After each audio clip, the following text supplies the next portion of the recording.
They say every cold case starts with a lie. Sometimes it is the lie a killer tells the cops. Sometimes it is the lie a town tells itself to sleep at night. In Riverside County, California, our lie was simple. Kids don't just vanish on a 4-block walk home in broad daylight. I believed that lie for exactly 7 minutes. That's how long it took for a routine missing child call to turn into the single strangest investigation of my 30-year career. My name is Daniel Hayes. I spent most of my life as a detective with the Riverside County Sheriff's Department. And if you're hearing this, it means 2 things. The case of 7-year-old Emma Richardson is finally closed. And you're not going to like how it ends. You'll hear about DNA, databases, and a killer who thought he'd outlived his sins. But you'll also hear about something else, something no incident report, no lab result, and no court transcript was ever able to explain. If you're expecting just another tragic story about a missing child and a miracle DNA, let me stop you right now. Because before the lab cracked the code, before the killer had a name, there were the lights. People in town still call them the Riverside Lights, blue, white flashes that flicker along the Santa Ana River at night, like someone snapping old fluorescent tubes on and off in the fog. Locals say it's swamp gas, or kids with drones, or just another drunk story by the water. I used to laugh about it. I don't laugh anymore, because on the night Emma disappeared, those lights showed up on 3 different doorbell cameras miles apart. At the exact same time, her little sneakers left the sidewalk and never touched it again. And when, 7 years later, DNA finally told us who killed her, those same lights were waiting for us in a place no one had any business being alive, much less moving. That's what this story really is. Yes, it's about a cold case finally solved, about a 7-year-old girl who never made it home from a 4-block walk in October 2021. It's about a man who hid behind a normal life while science quietly built the noose that would find his name. But underneath the timelines and the forensics, it's about the thing none of us wrote in the reports, the moment when we all realized justice wasn't the only thing watching. So let's slow down for a second. I'll tell you what really happened that month in Riverside County, what the news clips got almost right, what the official press release politely skipped, and why I still sleep with the hallway light on like a 5-year-old. There'll be humor in here too. Cops joke or they break. There's not much middle ground. But behind every joke is that one image I can't scrub from my memory. A tiny purple backpack lying in the gutter. Its zipper still halfway closed, as if the owner might come back any second to finish the motion. And if you're wondering why a retired detective would sit down at 62 years old to finally tell this story into a microphone, it's because something else has started happening near the river. Something that tells me Emma's case wasn't the end of anything. It was the beginning. The first time I saw Emma, she was smiling from a missing child flyer. That's the part people never understand. You almost never meet the victim alive. You meet them in photocopied grayscale on cheap paper, taped crookily to gas pumps and supermarket doors.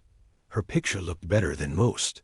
Big hazel eyes, a splash of freckles over her nose, and a gap-toothed grin framed by straight dark hair that someone, probably her mom, had pulled back into a ponytail.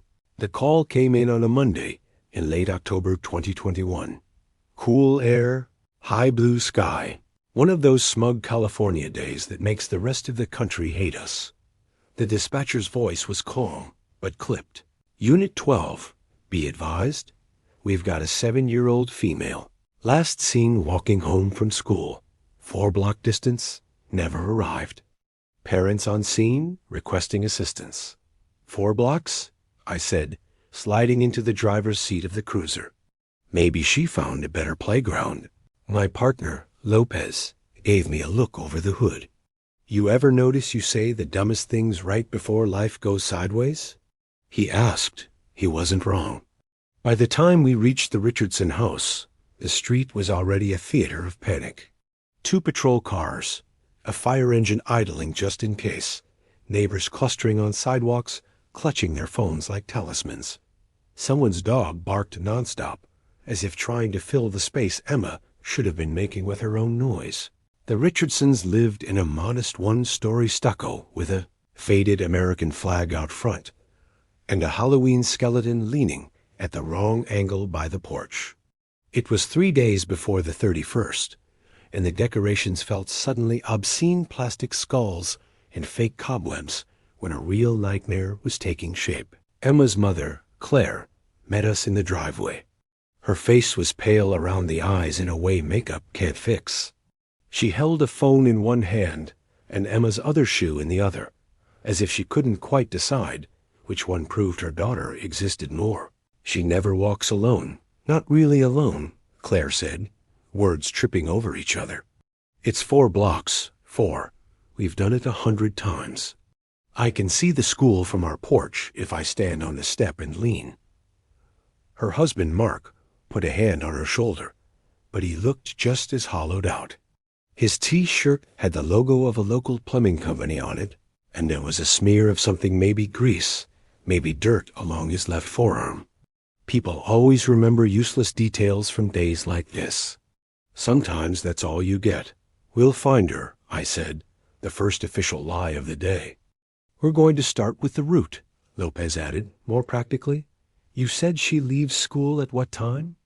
2:45, Claire answered. I always text her teacher to make sure they saw her leave. Today, she waved at me from the gate. She had her purple backpack on. She was laughing with that girl, Jenna. They turned the corner. That was it. 4 blocks. She should have been home by 2:55. It was now 3:41 p.m., 46 minutes. Long enough for a child to walk 4 blocks and back again 3 times. Long enough for your brain to start whispering. She's just distracted. She's fine. She's chasing a cat. She's talking to a neighbor. And just long enough for reality to step out from behind those comforting lies and say, or not, we started with the basics.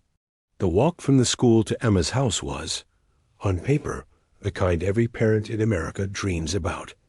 Quiet residential streets, trimmed lawns, the occasional Ring doorbell camera watching over everything like a cyber suburban scarecrow. No major intersections, no construction sites, no open fields. You could trace the route with a ruler on a map. Halfway down the 2nd block, I saw the first purple thread of wrongness. A single crumpled worksheet lying in the gutter. Math problems smudged where a small hand had probably folded it. A few feet later, Lopez pointed out a faint scuff mark on the sidewalk where something or someone had twisted suddenly. Not evidence, not yet, but the story was already telling us it didn't care about how safe a neighborhood looked on Zillow. We canvassed the route, knocked on doors, collected security footage. Neighbors cooperated with the eager horror of people who've just realized the monster in their favorite podcast has moved to their zip code. Most. Cameras caught the same thing. Emma and Jenna turning the first corner, backpacks bouncing, the October sun making halos out of their hair. A few angles caught them splitting up at the 2nd block. Jenna heading right, Emma continuing straight, alone. And then, on 3 different cameras, 3 different houses, different brands, different owners, something else showed up. At 2:49 p.m., just as Emma passed under a jacaranda tree on the 3rd block, the footage glitched. In each video, there was a flash of blue-white light at the edge of the frame, like a strip of lightning trapped in a bottle. It lasted less than half a second.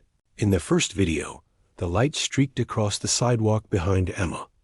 In the second, it pulsed in the air above her head, distorting the branches of the tree.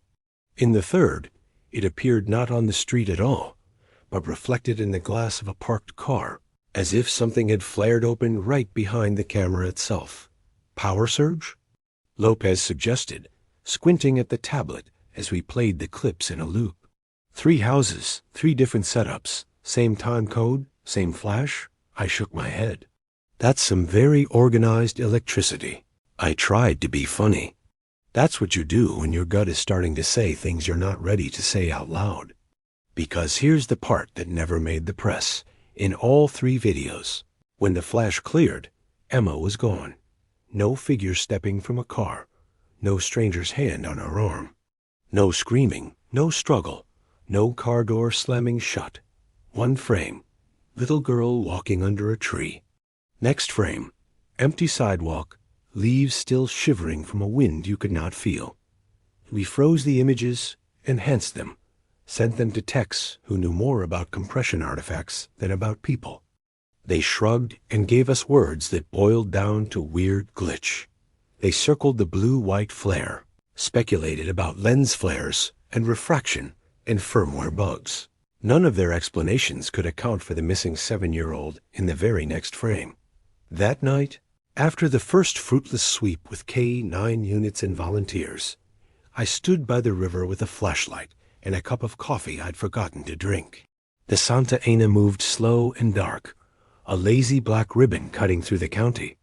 Overhead, the sky was a flat, starless lid. You ever seen anything like that? Lopez asked quietly, towing a rock into the water. In the cameras? I shook my head. No, in people's stories? Sure. They call it the Riverside Lights. You believe in that stuff now? I believe in missing kids, I said. Whatever else I end up believing is going to depend on whether we find her. We didn't find her that night. Or the next month. Emma Richardson, age 7, vanished on a 4-block walk home in Riverside County, California, and for 7 years, that was the beginning and the end of the story. At least, that's what the town told itself. The lie held just long enough for people to get back to work, for Halloween decorations to come down and Christmas lights to go up, for podcasts to move on to fresher tragedies. But time doesn't erase evidence. It just waits for technology to catch up. 7 years later, in 2028, I got a call from a crime analyst who sounded like she'd just seen a ghost step out of a spreadsheet. "Detective Hayes," she said, "you remember the Emma Richardson case?" As if I could forget. As a matter of fact, I answered, I was just pretending I didn't. "Well," she said, "Cody's finally spit out a relative match on that trace. DNA we lifted off the backpack strap. And you're not going to believe whose family tree we just walked into." She was wrong about one thing. By then, I was ready to believe almost anything. I just wasn't ready for the fact that our killer had been on the scene the whole time, and that those blue-white lights had followed him long before Emma ever set foot under that jacaranda tree. When people talk about DNA solving a case, they picture a magic machine. You push a button, the computer whirs, and a mugshot pops out with a big red arrow over the killer's head. The truth is slower, uglier, and a lot more human. It's spreadsheets, coffee that tastes like printer ink, and an analyst who has stared at so many lines of numbers that she sometimes sees A, C, T, and G when she closes her eyes. 7 years after Emma vanished, that analyst was a woman named Grace Nolan. Grace worked in a regional crime lab that handled half the state's headaches. She was the type who wore hoodies over dress shirts and knew more about your DNA than your own mother did. I'd seen her turn half-rotted cigarette butts into murder charges more than once. Back in 2021, when we first processed Emma's backpack, the results weren't much to celebrate. We got Emma's DNA, her parents, a mess of touch DNA that could have come from teachers, classmates, store clerks, anyone who had ever been within 3 feet of that bag. Mixed in there, like a faint whisper in a crowded room, was an unknown male profile. Too weak for a clean match, too partial to be useful in CODIS, too frustrating to throw away. So we did what cops do with things that are almost helpful. We filed it. Digital folders, hard copy backups, chain of custody logs, signed in triplicate. The years rolled by. I worked other cases, buried myself in other tragedies, and tried not to notice how often my mind went back to a sidewalk under a jacaranda tree. In 2028, forensic genetic genealogy had gone from new toy to last hope for a lot of cold cases. People were mailing their spit to companies so they could find out if they were more Irish or Italian. And somewhere in the fine print, they clicked the box that said, "Sure, go ahead. Let law enforcement use this if something truly bad happens." Turns out, something truly bad had happened right in our corner of Riverside County. Grace, God bless her stubborn streak, never let go of Emma's profile. When a grant came through to retest selected cold cases with new methods, Emma's backpack strap went back under the microscope. The lab rebuilt that faint male profile like a restorer, piecing together a burned painting. Then they uploaded it, not just into CODIS, but into one of those genealogy databases where people look for long-lost cousins and secret Viking great-grandfathers. This time, the machine did spit something out. Not a suspect. A cousin. Grace called me the moment she confirmed it. "Partial match," she said. "We've got a man in his 20s from Arizona who shares enough DNA segments that we're looking at a second or third cousin to our unknown male. Is he a suspect?" I asked. "Not unless he's commuting 300 miles to snatch kids and then going back for a sales job," she said. "But he just became our new best friend in the family tree." Family tree. That's the phrase that's going to define crime fighting for the next 50 years, if you ask me. We used to chase criminals in straight lines, from crime scene to witness to suspect. Now we chase them backwards through time, tying knots between great-grandparents and second marriages until one branch of the tree sticks out like a broken bone. Grace and an investigative genealogist spent months in the archives. Marriage records, obituaries, census data, social media posts of backyard barbecues, where people tagged each other with comments like, "Cousin Love," without realizing they were also tagging the future witness list in a homicide case. They built the tree down from a pair of siblings born in the 1940s, out into a fan of children, then grandchildren, then great-grandchildren scattered across California, Nevada, and Arizona. Only one branch led back to Riverside County in 2021. Only one adult male in that branch fit the right age, the right geography, the right opportunity. His name was Thomas Tom Eddings. When Grace said the name out loud, something twisted in my stomach. I knew that name. Not from a rap sheet, not from a most wanted flyer. From a sign, Eddings Home Services. That was the logo on the side of a white van that had showed up in at least 4 hours of the canvas footage back in 2021. HVAC repairs, plumbing, general handyman work.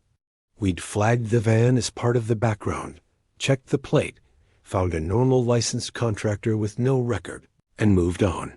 It's amazing how fast normal can evaporate when genetics calls you back to the same name 7 years later. I dug out the old case files from storage. The cardboard box still had Emma's name written on the side in black marker, the edges softened by time and movement. Inside were the same things that had frustrated us the first time. Maps of the route, interview transcripts, screen captures from doorbell cameras, still images of that blue-white flare. And in 3 different frames, just before the flash, you could see the edge of a white van turning the corner 1 block over. We'd never fully placed that van at the exact point of disappearance. Now, the DNA was saying, "Look again." Lopez swung by my place when I called. He'd put on a few retirement pounds and grown a beard that made him look like a dad from a camping commercial. But his eyes sharpened when he saw the box on my dining table. "You serious?" he asked. "Grace says we have a genealogical lead," I replied. "Family tree points to a guy named Tom Eddings. Remember that van?" He frowned, reached for the old photo. "Hell," he muttered. "Yeah, I remember chasing this plate for an entire afternoon. Came back clean as a preacher's browser history.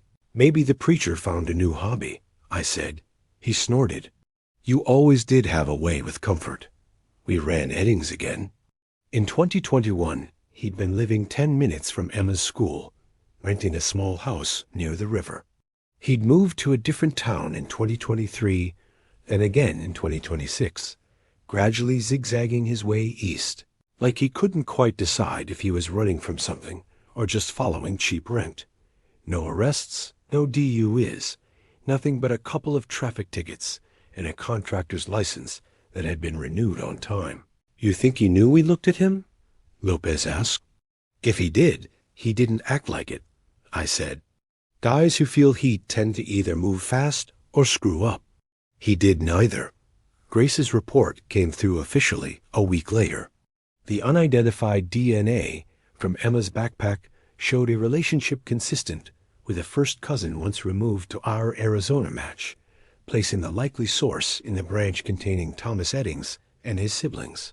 That gave us something precious, probable cause to take a closer look. But the DNA wasn't the part that gave me goosebumps. It was the address where Eddings had lived in 2021. When I pulled it up on the map, my scalp tingled first, and my hands. His rental backed directly onto the Santa Ana River.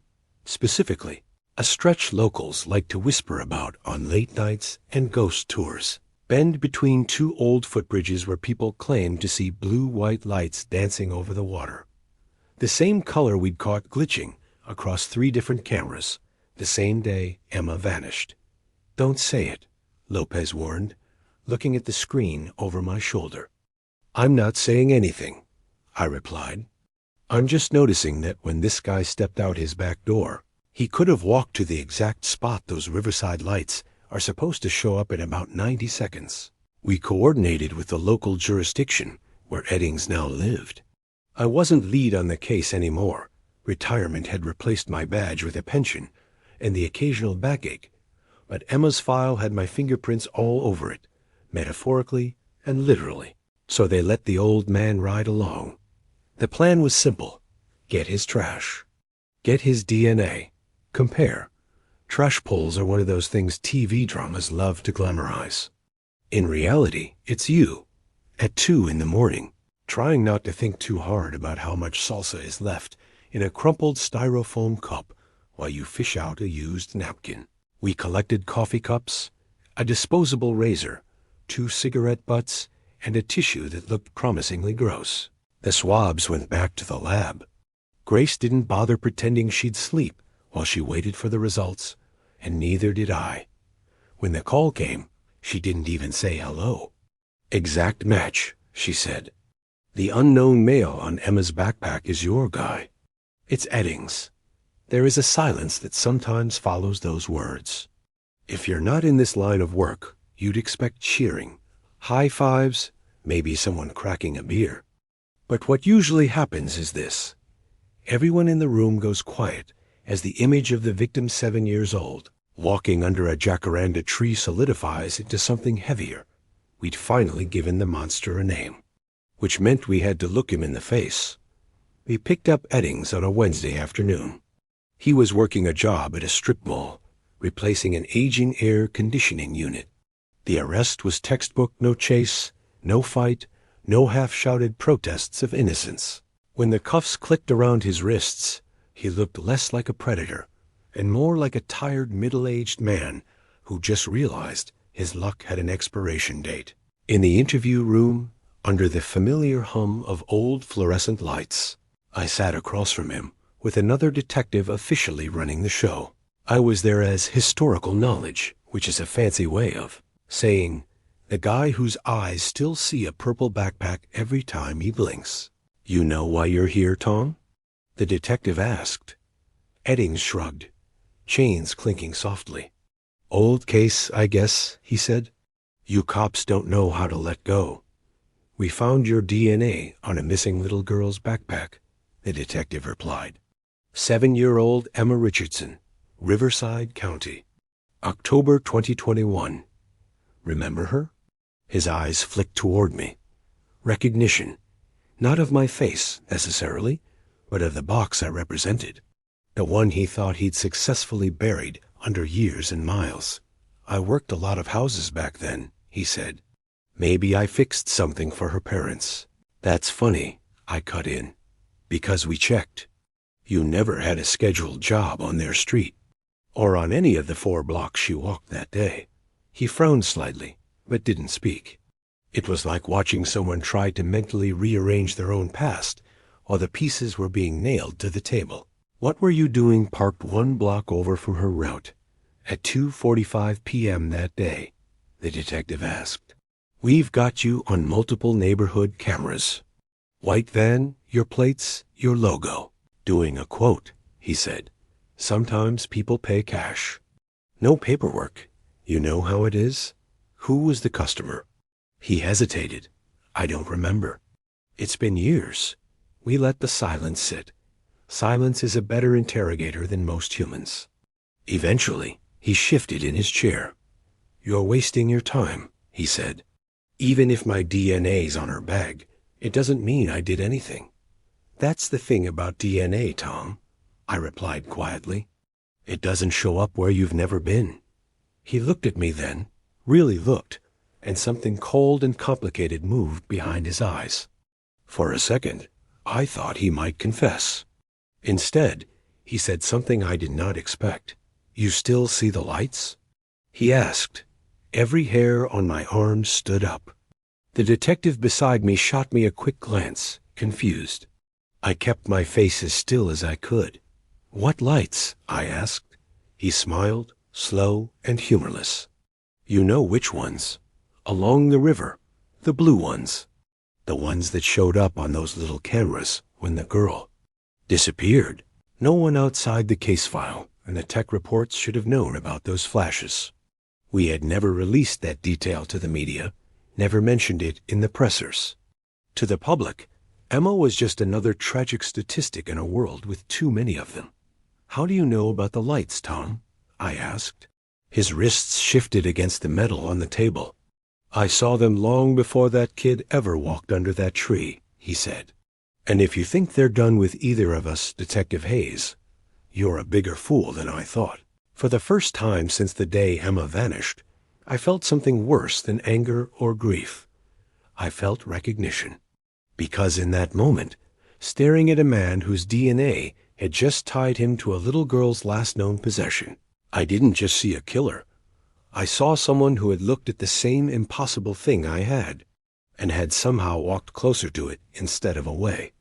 And that was before we dug into his past and found out that Emma wasn't the first child to go missing near places where those blue-white lights had been seen. She was just the first one we could prove he'd touched.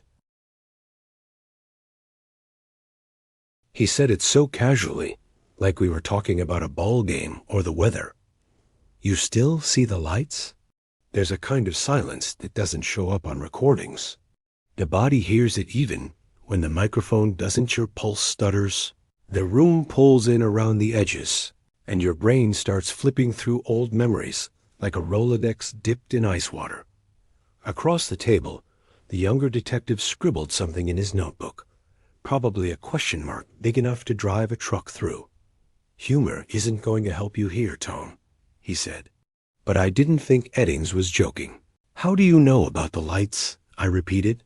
He shrugged, the chain between his cuffs clinking softly against the table. You're not the only one who's worked nights near that river, he said. Some of us didn't have a badge to hide behind when things got weird. You're saying you saw them, I said. I'm saying they see us, he replied. It would have been easy to write that off as a scare tactic, a manipulative attempt to throw us off balance. And maybe that's all it was. But the part that lodged under my ribs was this. He was using the same color, the same area, the same word locals used on ghost tours and late-night forums blue lights along the river, the Riverside lights. We didn't get a confession that day. We got the standard dance, the half-shrugged denials, the vague suggestions that kids wander, the insinuation that maybe Emma had climbed into someone else's car, and he was just unlucky enough to have touched her backpack at some point. The DNA match made that story thinner than tissue paper, but you still have to walk the long road to trial. When the interview was over, I stepped out into the hallway and leaned against the cool painted cinder block. Lopez joined me, rubbing his jaw the way he did when he was trying not to say something that sounded superstitious. You're thinking it too, I said. He shrugged. I'm thinking I didn't like how he said still. like he knew you'd seen something. I didn't answer. There are things you tell your partner, and things you keep folded up between your ribs like a bad photograph. For 7 years, my encounters with the Riverside Lights had belonged in the second category. We weren't done with Eddings, not by a long shot. The arrest was just the start. Now came the part the public never sees. The background excavation, the digging through a man's history for earlier cracks. If Emma was the first provable victim, that didn't mean she was the first child to cross his path and vanish. Investigative genetic genealogy had already taught us one thing. Catching a man with DNA doesn't magically turn him into a single-event offender. More often than not, you've just punctured the end of a long, bloody thread. The task force pulled records on every address Eddings had ever lived at or regularly visited. Old utilities, landlord references, job sites, service calls, anything that put him near a family or a school or a river. They compared his movements to missing child reports, attempted abductions, and suspicious person complaints that had gone nowhere at the time. 2 things jumped out. First, in 2015, a 9-year-old boy went missing for 3 hours in a town upriver. He reappeared on a bike path, dirty, confused, with a cut on his forehead he couldn't explain. He said he'd followed the blue lights into the trees. Back then, the incident had been chalked up to a wandering kid with a vivid imagination. The parents declined to press the issue when the boy was found apparently unharmed. Second, in 2012, a teenage girl reported being followed home from a bus stop by a white van near another stretch of the Santa Ana River.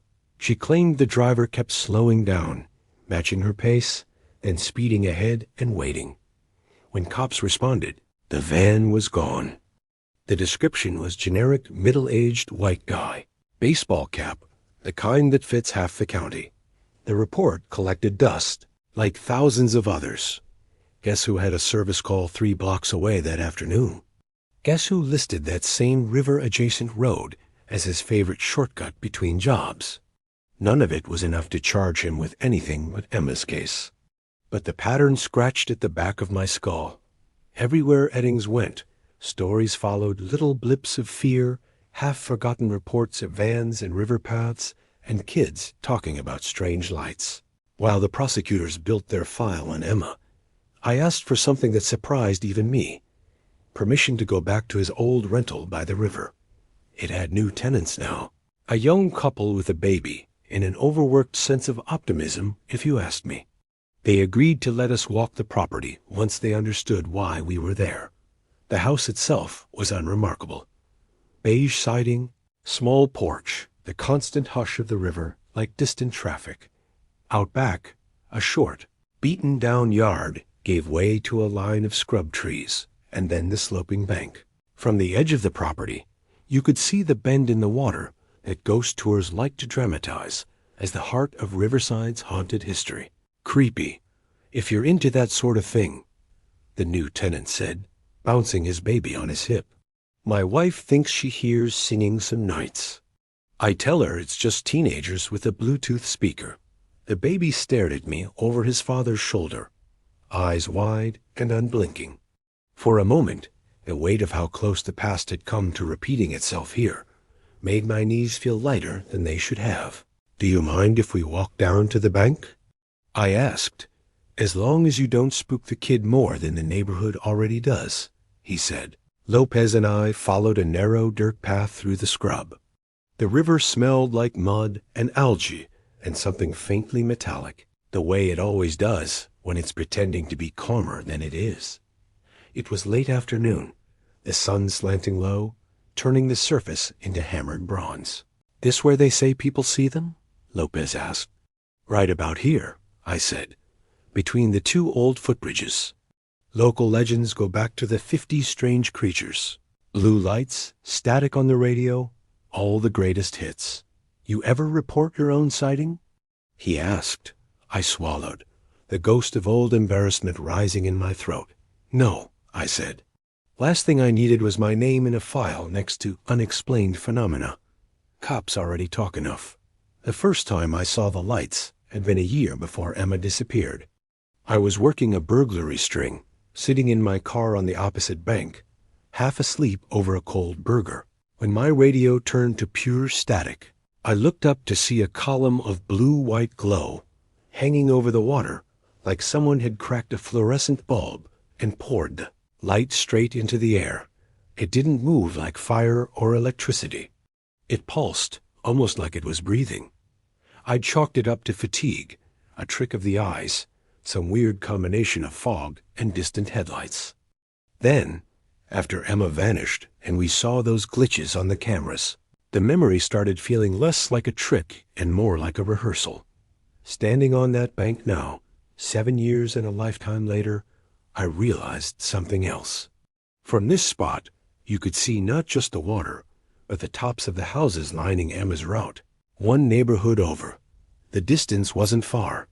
Sound carried. Light carried. Maybe other things did too. "You're doing the thing," Lopez said softly. "What thing?" "The thing where you build a ghost story around a guy who is already bad enough without one." He wasn't wrong. There's a danger in giving men like Eddings a supernatural co-star.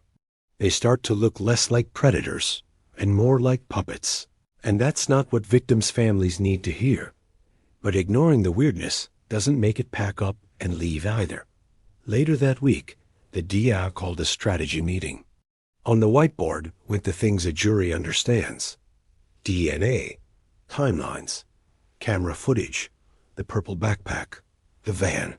Off the whiteboard stayed the things they don't: glitches of light, old legends, a suspect who talked about the river like it was a living witness.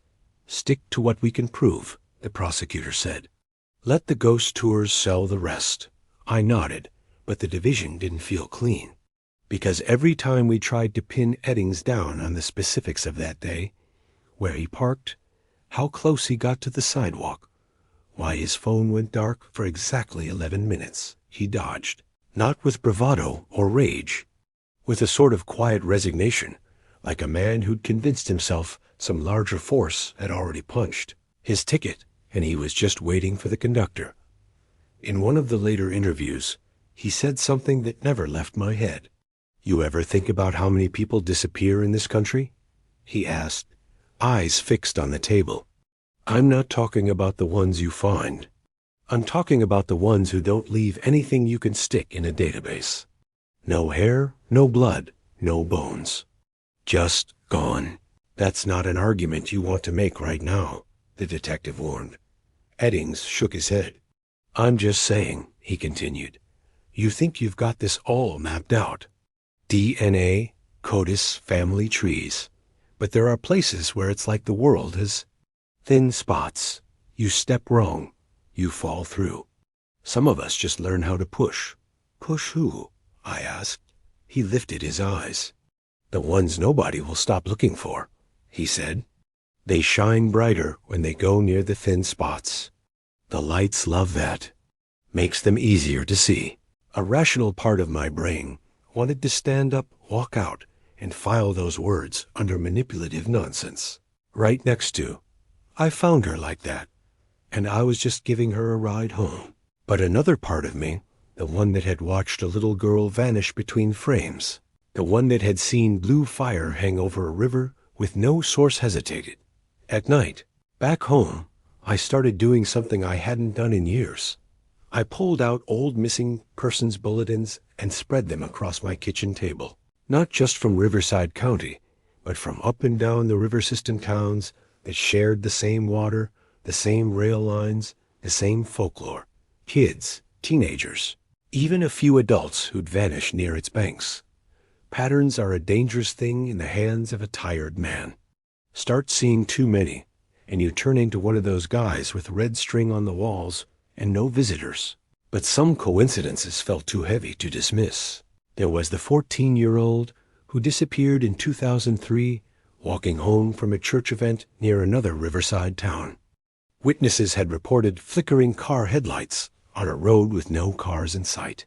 There was the 10-year-old boy who claimed to hear singing under the bridge 2 nights before he almost fell from the walkway, saved only because a passing jogger grabbed him. And scattered through the reports and the gossip and the local articles were references, always the same color, always the same word. Blue lights, blue glow, weird blue haze. Maybe it was all just human pattern making, the brain's desperate attempt to draw constellations between scattered stars.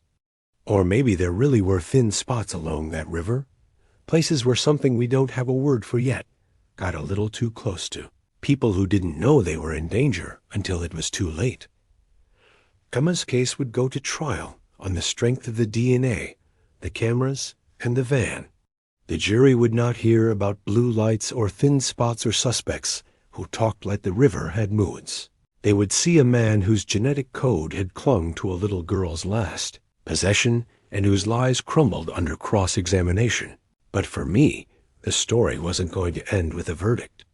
Because a week before the trial started, I went back to the river one more time, alone, at an hour when most decent people are asleep.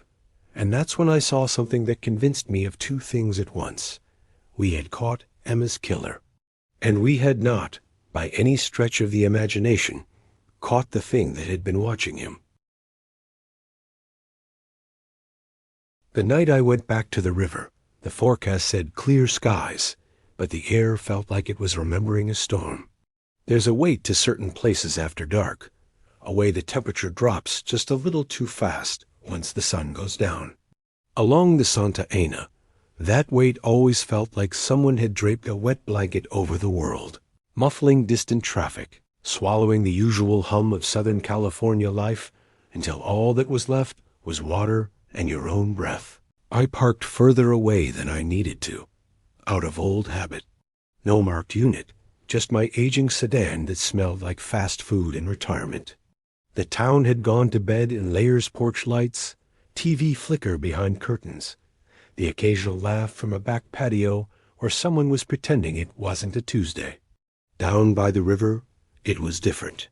The street lamps didn't quite reach, leaving long gaps of shadow between pools of sodium orange. If anyone had stopped me and asked why a 62-year-old man was walking alone toward the water at midnight, I'm not sure what I would have said. Professional curiosity sounds noble, but the truth is uglier. When you spend long enough staring into the holes people leave behind, part of you wants to lean over the edge and see if anything stares back. The path to the bank was narrower than I remembered. Weeds had grown up despite the county's half-hearted efforts at maintenance. A discarded shopping cart lay on its side in the brush like some rusted cannibal skeleton. Farther down, I could just make out the outline of the two old footbridges spanning the water, the same ones the ghost tours liked to point at while reciting stories about monsters and drowned lovers. Smart move, Hayes, I muttered to myself. Walk right into the setting of every bad local legend a week before testifying at a murder trial. Perfect timing. The joke didn't land even in my own ears. The closer I got to the water, the more the air felt electrically wrong, like the moment before you touch a doorknob and get a static shock, except stretched out, extended, held. From the bank, the river looked almost peaceful. The surface rolled slow and dark, reflecting just enough of the sky to pretend it was deeper than it was. Off in the distance, a freight train blew its horn, the sound dragging out over the water in a low, lonely note.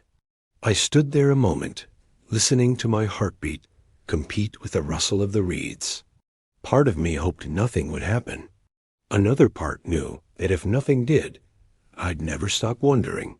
Okay, I said quietly, feeling stupid for talking to an empty river. You've got my attention.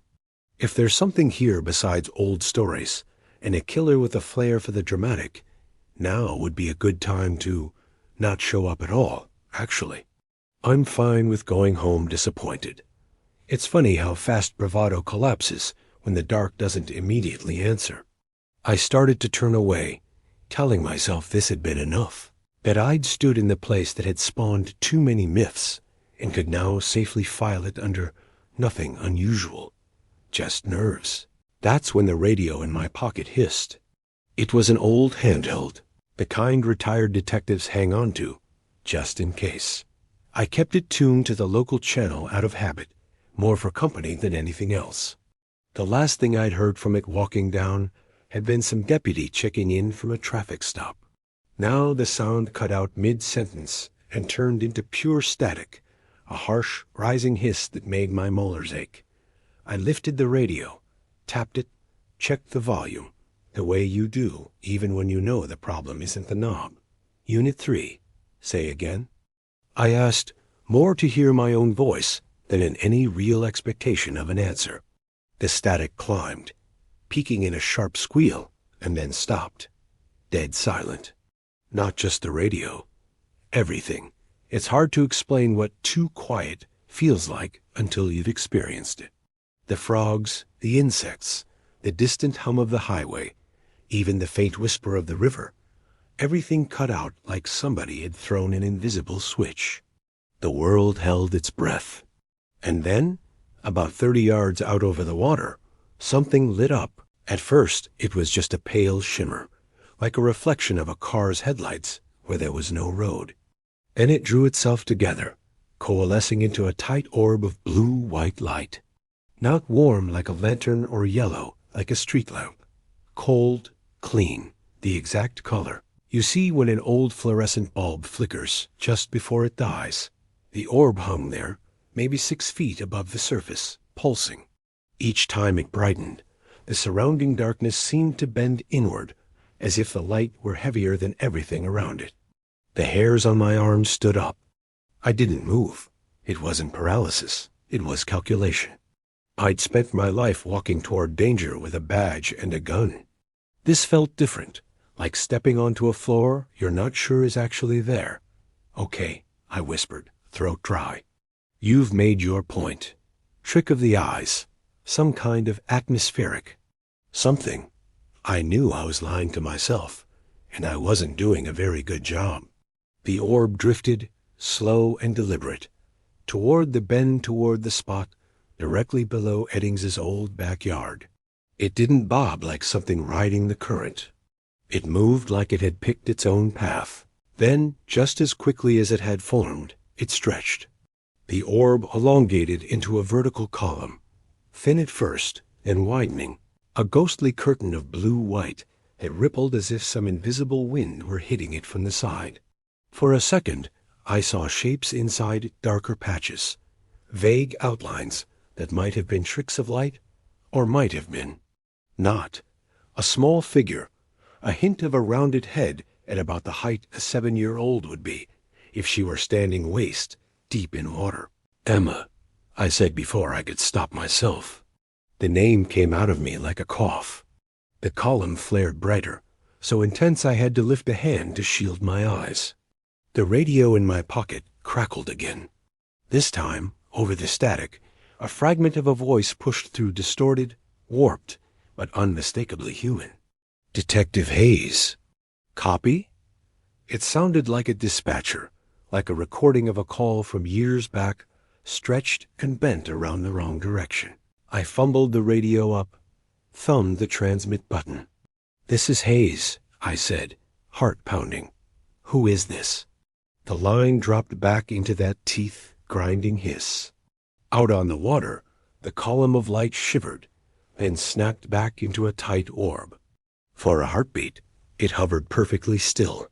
Then it began to drift toward me.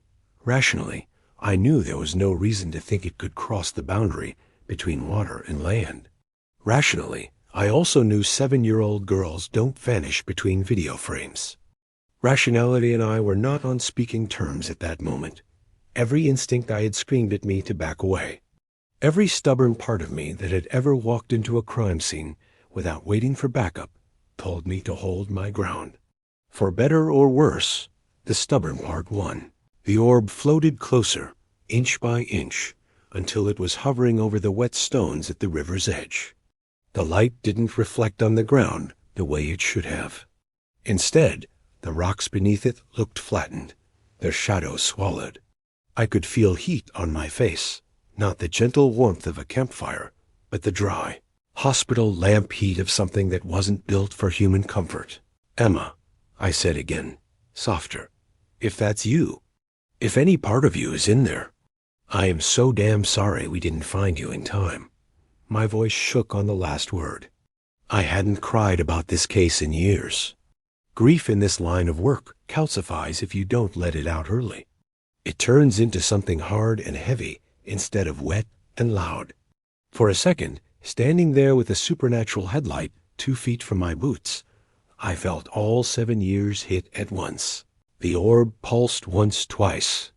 On the third pulse, something changed. The blue-white shifted, gaining faint bands of color around the edges violet. Green colors you see in oil slicks and broken CDs. The air smelled suddenly metallic, like someone had split open a battery. My fillings ached. Deep in my ears, a low hum started, a sound just below hearing that made my balance tilt. Images flashed across my mind, disjointed, too fast. A classroom decorated with paper pumpkins. Tiny fingers gripping the strap of a purple backpack. The underside of a jacaranda tree is seen from far too close to the ground. None of those memories were mine. I knew that in the center of my bones. They felt borrowed.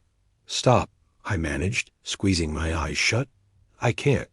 I don't know what you're trying to show me." The hum rose, peaked, then cut. When I opened my eyes, the orb had retreated 6 feet back over the water. It hovered there, calmer now, no longer pushing, just watching. That was the worst part, the sense of attention.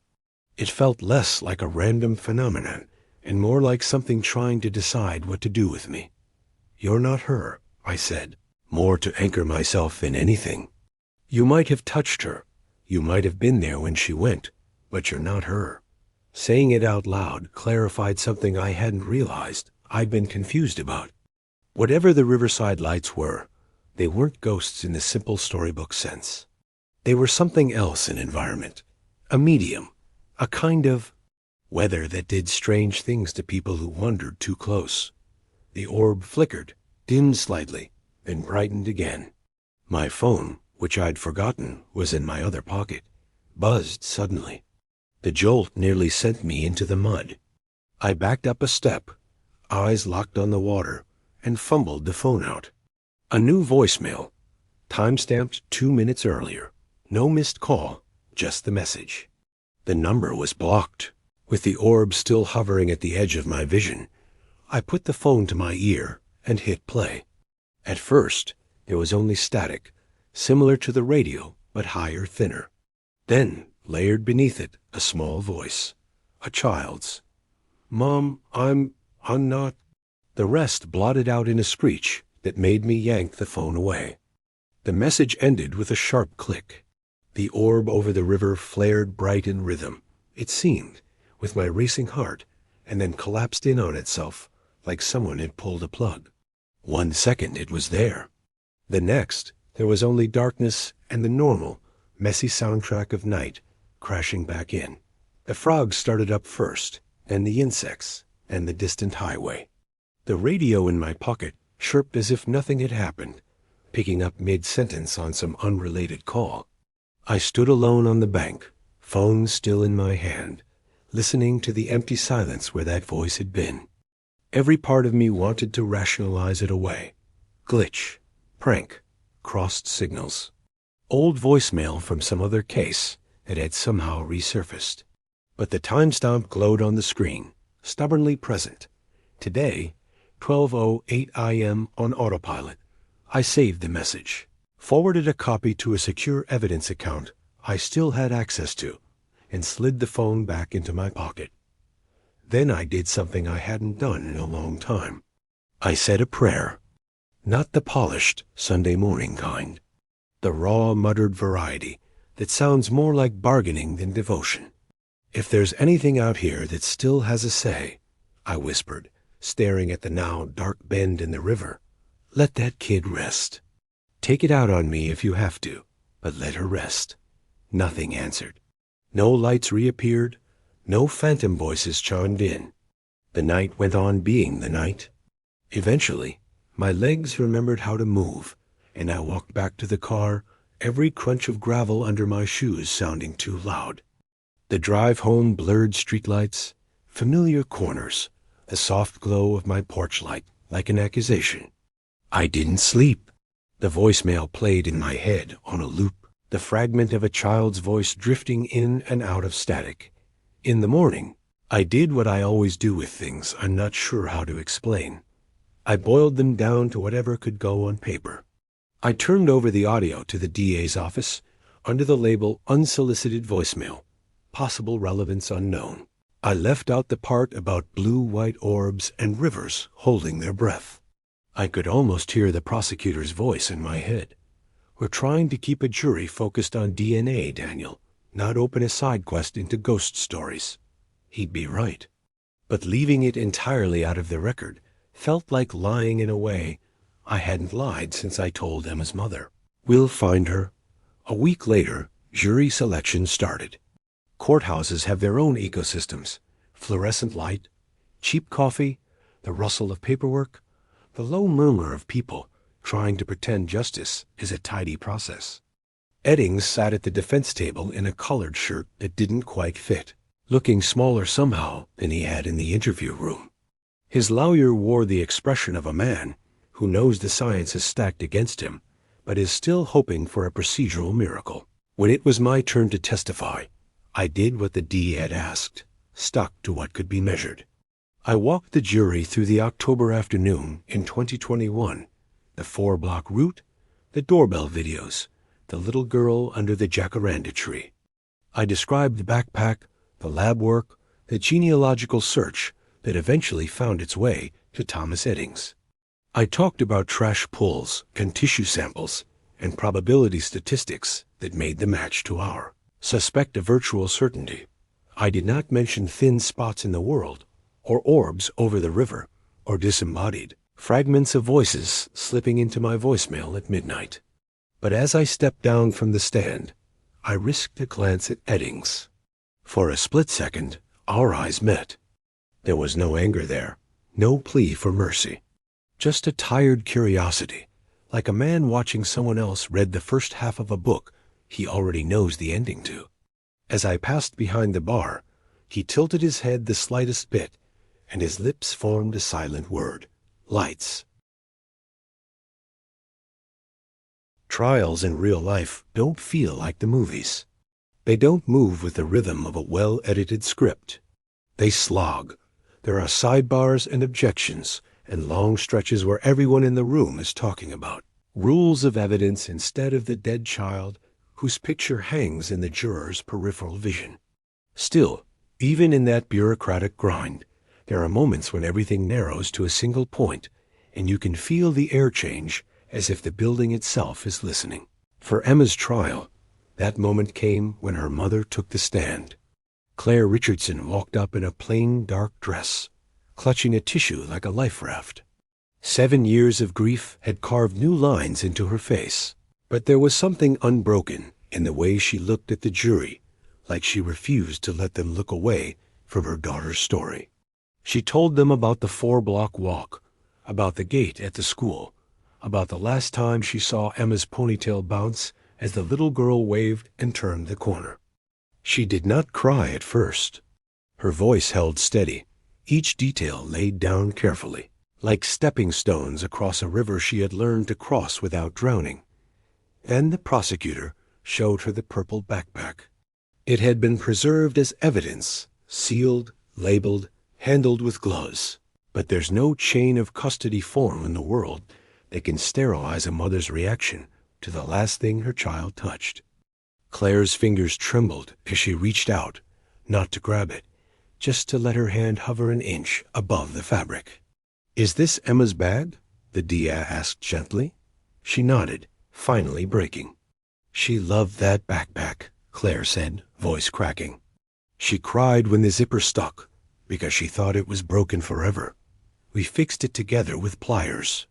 She said it made her feel brave, walking home with it." Brave. The word hung in the room like a weight. On the defense side, Eddings stared at the table.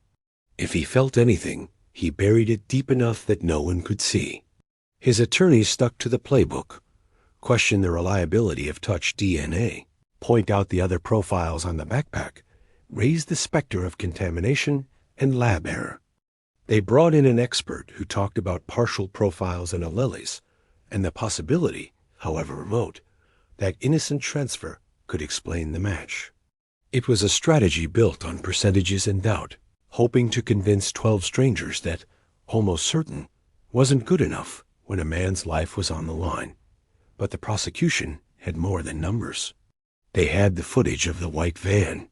They had maps plotting Eddings' service calls on the day Emma vanished, showing how his route bent just enough to intersect her walk home, with no legitimate work order to explain it.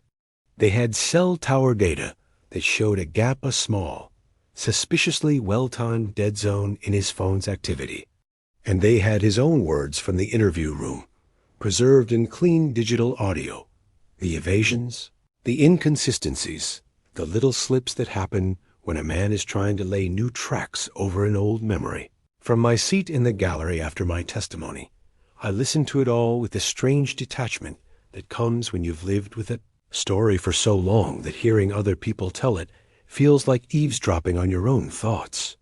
The technical evidence marched by in orderly fashion. Then came the closing arguments. The DA stood before the jury, hands resting lightly on the podium, and talked about trust about a community that had trusted a man who drove a van with a friendly logo, a man called to fix broken things, a man who had parked 1 block away from a 7-year-old girl's path and broken something no one could fix. DNA does not care about alibis, the prosecutor said. It doesn't care about how normal someone looked mowing their lawn. It doesn't care that 7 years have passed and the defendant managed to avoid a speeding ticket the entire time. DNA is the witness that never forgets. It was on Emma's backpack strap when she disappeared, and today it points to one person in this courtroom, Thomas Eddings. The jurors watched him as he spoke, but some of them stole glances at the defendant's chair. You could almost see them trying to reconcile the man sitting there with the monster the science described. The defense, for its part, leaned hard into uncertainty. You are being asked to convict a man on the basis of probabilities, Eddings' lawyer said. Numbers, databases, algorithms.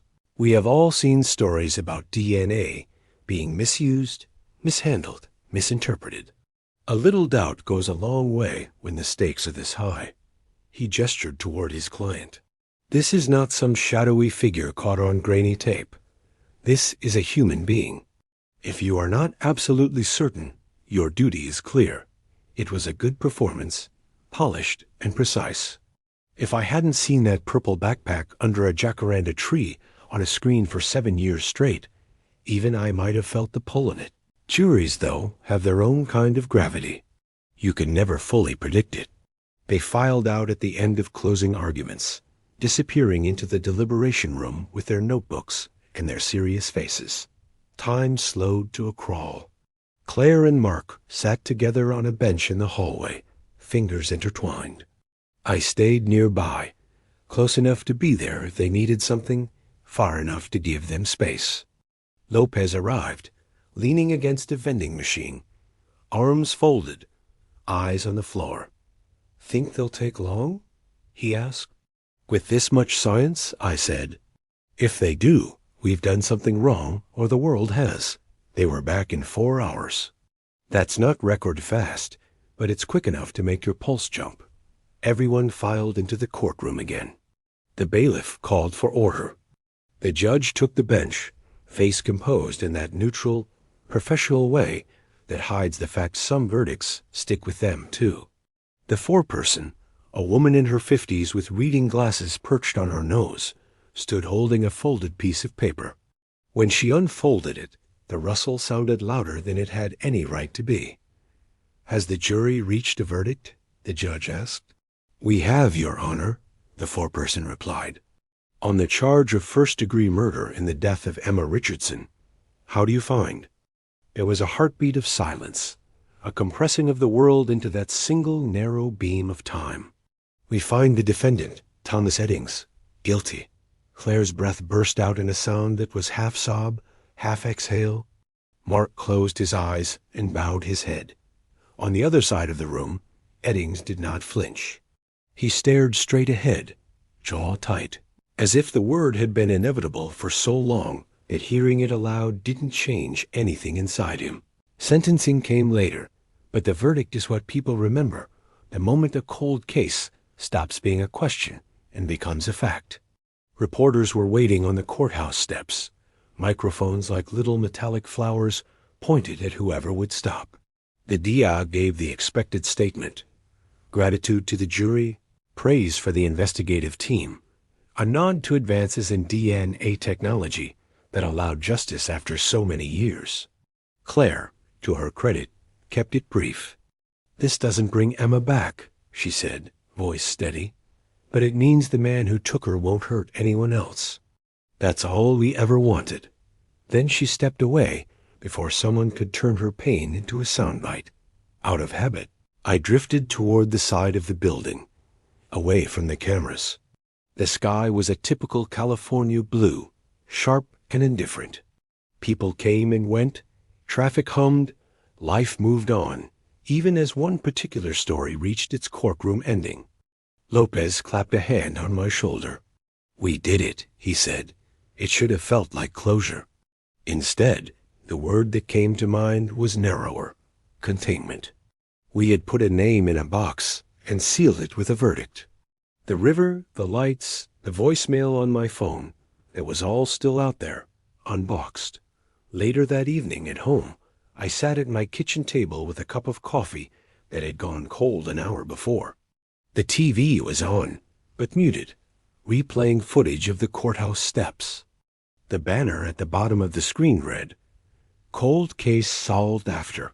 7 years contractor found guilty in death of 7-year-old girl." Solved. That word has a shine to it people like. It suggests a puzzle finished, the last piece snapped into place. But anyone who's been on the inside of one of these knows the reality is messier. You don't solve a case like Emma's. You contain it enough that the world can walk around it without tripping. My phone buzzed.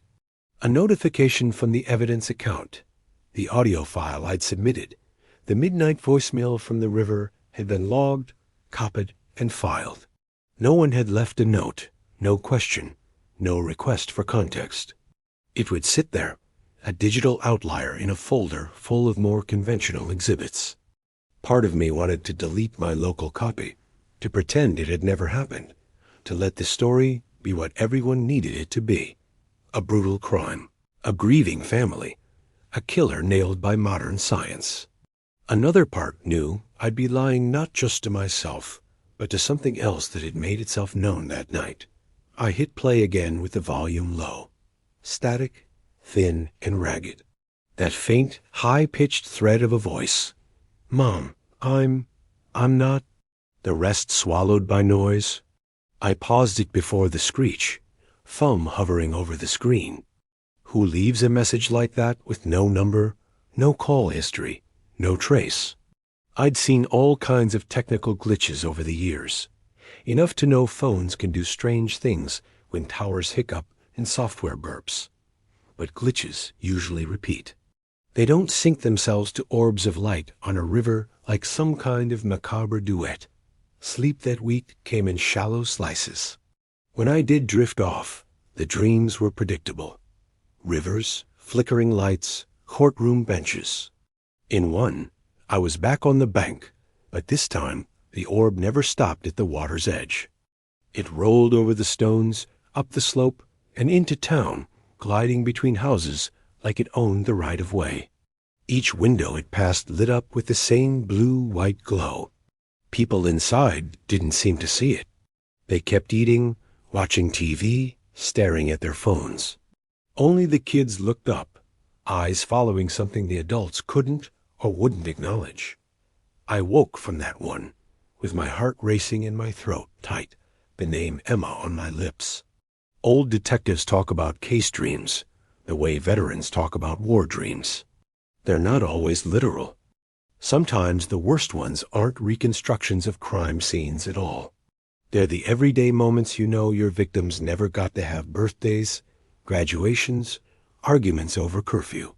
But for me, with this case, the dreams always led back to the river. A few days after the verdict, I got a call from Grace.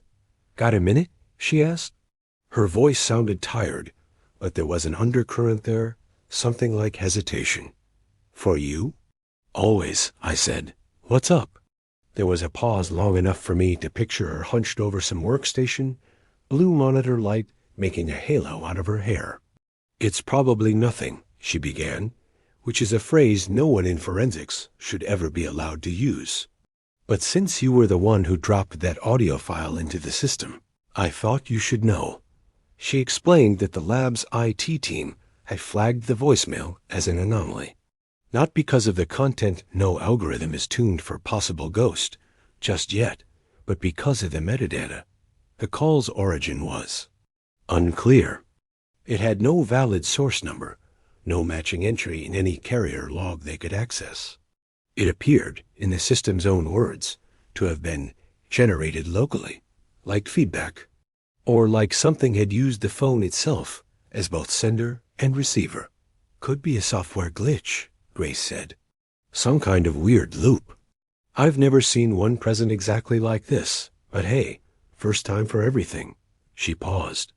"The waveform is odd too. That high-frequency band. It's not random. There's structure in it, almost like a pattern." "A pattern of what?" I asked. "I don't know yet," she admitted. "It doesn't match normal speech. But it doesn't match white noise either. I'll keep looking into it on my own time, if only to satisfy my inner nerd. Just thought you'd want to know the system didn't shrug and move on." After we hung up, I stood at the window, looking out at my quiet street. Neighbors' lights, a dog walker, kids biking past. Normalcy is a fragile thing. We like to pretend it's the default setting, that weirdness is the exception. But every now and then, a case comes along that flips the ratio, makes you feel like normal was the exception all along, and you just hadn't noticed. Emma's disappearance, the DNA match to Eddings, the lights on the river, the impossible voicemail taken separately, you could explain each one away. Together, they felt like facets of something bigger pressing against the thin spots of our reality. Officially, the story had its ending. Unofficially, it felt more like an intermission. Somewhere out there, beyond the neat lines of court transcripts and evidence logs, the river kept moving, the legends kept growing, and kids in Riverside County still told each other not to go near the water after dark, because the blue lights might get you. And the part that bothered me most wasn't that they believed that. It was that I couldn't, in good conscience, tell them they were wrong. It would have been easy, after the verdict, to let my world shrink back down to something manageable. Retired detectives are supposed to take up golf, or woodworking, or arguing with talk radio hosts from the comfort of their recliners. For a little while, I tried. I went to the same diner 3 mornings in a row, sat at the counter with the other gray-haired regulars, and pretended I cared about the latest baseball scores more than about the Santa Ana River. But the mind has a way of sliding back to its favorite obsessions, like a tongue worrying a broken tooth. On paper, Riverside County moved on, in the way communities do after a high-profile case. There were articles about closure and justice, earnest opinion pieces about the power of DNA and the importance of never giving up on cold cases. Youth programs held assemblies reminding kids about stranger danger in slightly updated language. And victim advocates used Emma's story as an example of why families should trust law enforcement to keep digging, no matter how many years pass. The narrative was clean, hopeful even, as far as stories involving murdered children go. Underneath that surface, though, things were less tidy. I started hearing whispers, not from ghosts, but from people. A neighbor here, a patrol deputy there, someone's cousin in a grocery store line. They weren't talking about DNA or trials. They were talking about lights. "Saw something weird down by the river last week," one guy said to his friend behind me at the hardware store. "Thought it was a drone at first, but it moved wrong. Too smooth. Another, a young deputy I still knew from the department, mentioned offhand on the phone that their dispatch had fielded 3 different calls in one month about strange blue lights hovering over the water near different access points. Kids messing with LEDs, he said, trying to wave it off with a chuckle. Probably TikTok or something. Maybe he believed that. Maybe he needed to. I remembered the orb's heat on my face, the way the radio had gone dead, the voicemail with a voice that should not have existed. LEDs don't hijack your equipment and speak in static. I told myself I wasn't going back to the river. Once was enough. Whatever I'd seen that night, and I still reflexively reached for the word whatever, like it would keep things vague enough to be safe. It was not part of the official narrative, and never would be. Eddings was behind bars. Emma's case was closed. The right thing, the sane thing, was to let the lights belong to folklore again. But Sanity and I have always had a relationship based more on negotiation than on strict adherence.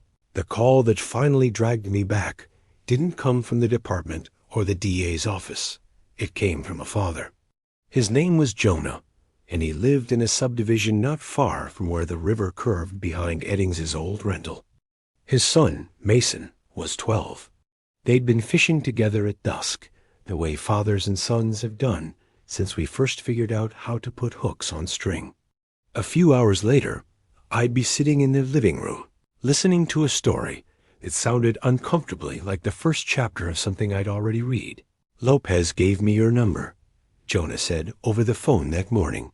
His voice had the brittle edge of someone holding himself together by sheer force of will. "He said you know the river. That you'd understand." That was a word I didn't like hearing attached to me, not in this context. "The sheriff's office is already involved?" I asked. "They took a report," he said. "They're saying it was probably just a kid wandering and getting turned around. But Mason, what he described." There was a rustle, the sound of a hand over the receiver, a low murmur, then his voice again. "Can you come by?" "Please." I told myself I was just going out of courtesy, as an old cop doing a favor for a friend of a friend. I told myself I would listen, reassure the man, maybe nudge him toward a therapist for his son, and go home and stay out of it. I have never been particularly good at telling myself the truth when it comes to rivers and missing kids. The subdivision was one of those carefully planned neighborhoods that sprout along the edges of California city's cul-de-sacs, young trees, community mailboxes. You wouldn't know a river ran behind it unless you lived there or studied maps the way I do. Inside, the house smelled like coffee and household cleaner. Family photos lined the walls. Vacations, school portraits, Halloween costumes, normal life curated in frames. Mason sat at the end of the couch, knees pulled up, fingers twisting the hem of his T-shirt.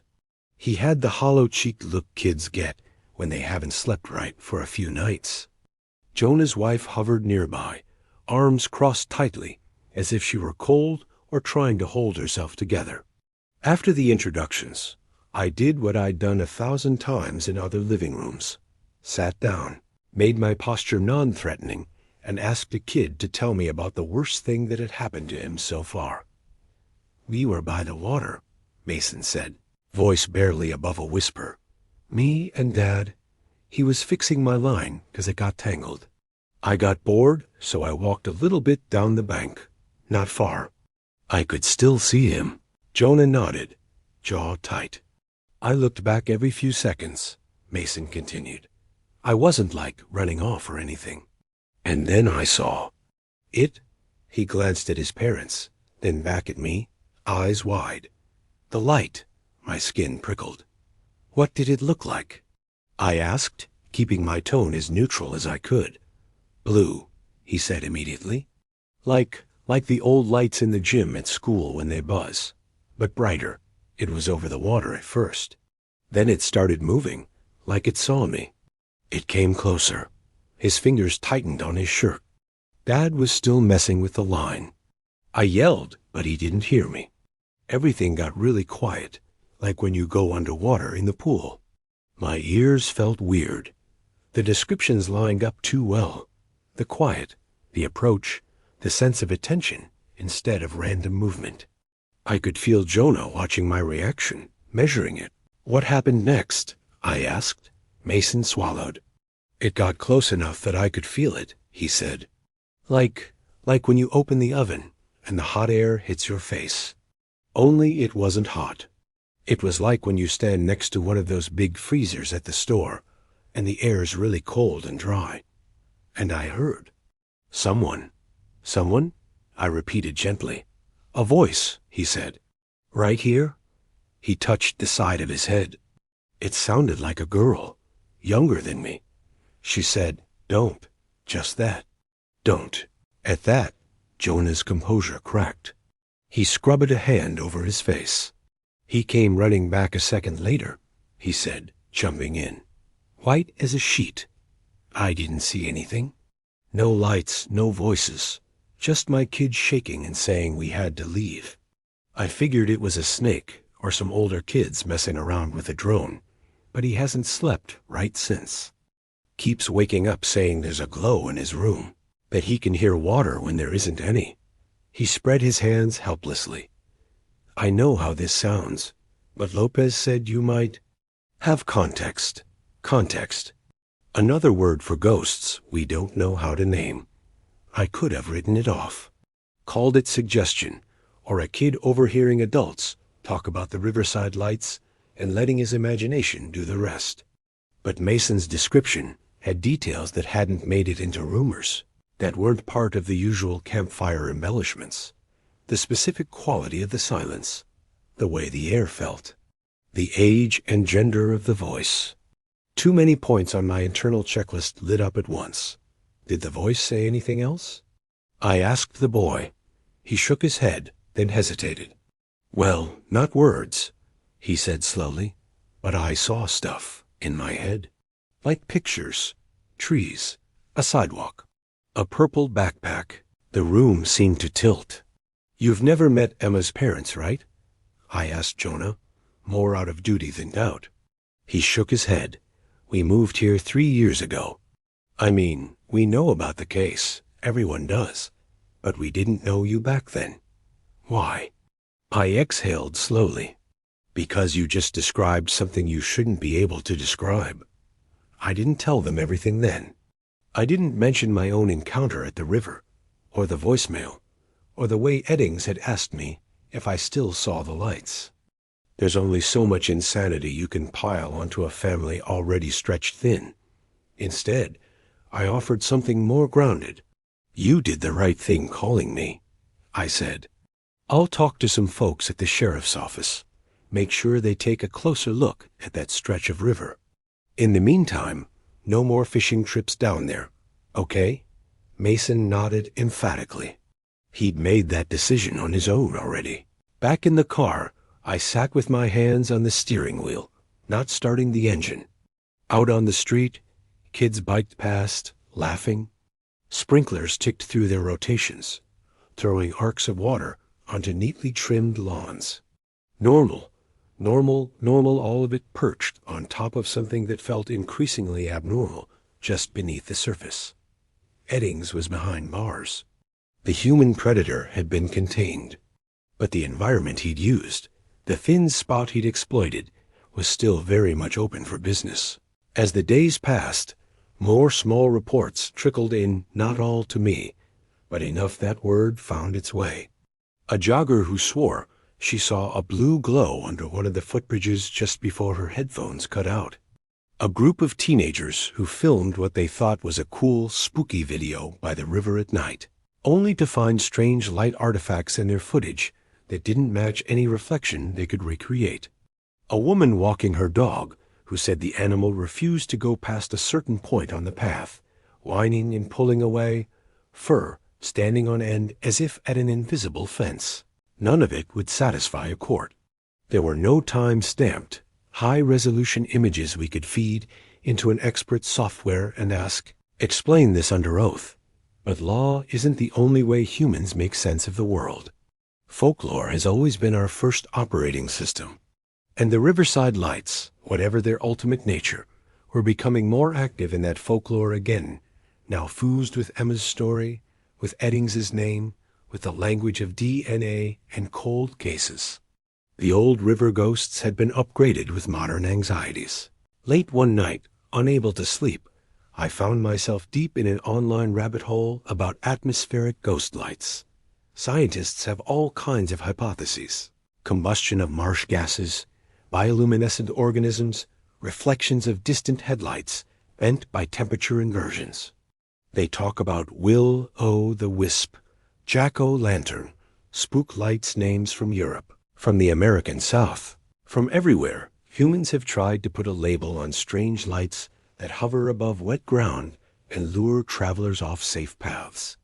Some legends say the lights are souls. Others say they're just tricks of the air and the brain. A few say they can be both. Natural phenomena hijacked by something that knows how to use them. Reading that, I kept thinking of Eddings in the interview room saying, "You think you've got this all mapped out. DNA, codice, family trees. But there are places where it's like the world has thin spots. You step wrong, you fall through." Some of us just learn how to push. I wondered, not for the first time, whether he'd found the lights or whether the lights had found him. Predators look for shortcuts, after all. If you learn there's a place where people are more likely to disappear cleanly, no body, no trace, no tidy closure, maybe you start steering your victims there. Or maybe worse, that place starts steering you. The next time I visited the river, I did not go alone. I brought Grace. Convincing her hadn't been easy. Forensic scientists tend to like their mysteries in the lab, where variables can be controlled and anomalies can be chased down with peer-reviewed tools. But she'd heard enough in the voicemail's waveform to be curious, and curiosity is a dangerous thing in our line of work. We went during the late afternoon, not at midnight. Sunlight felt like a reasonable compromise with our respective senses of self-preservation. She wore jeans, hiking boots, and a T-shirt from some forensic conference. Her ID lanyard tucked into her pocket out of habit. As we stood on the bank near the bend, she scanned the surroundings the way she would a crime scene eyes, taking in angles, surfaces, reflective points. "So this is the infamous spot," she said. "Honestly, I expected more fog and ominous music." "Give it time," I replied. "The river's shy around new people." Her lips twitched. "That's the problem with you, Hayes. You joke just enough that I can't tell when you're serious." We didn't see anything that day, not visually, anyway. No blue orbs, no columns of light. But Grace had brought along a small handheld EMF meter and a digital recorder, more out of morbid scientific curiosity than belief. At one point, standing close to where I remembered the orb hovering, the meter flickered strangely, jumping for a few seconds without any obvious source. No power lines, no phone operating nearby. "Could be nothing," she said, frowning at the readings. "Could be interference. But it's odd." The recorder, when we played it back later, captured the usual sounds: water, distant traffic, our voices, and a brief, faint band of higher frequency noise right around the moment the meter spiked. "It's not evidence," she said later, back at her car, "but it's intriguing." "That's how it gets you," I said. "First, it's intriguing. Next thing you know, you're the one people call when something they can't explain happens near the water."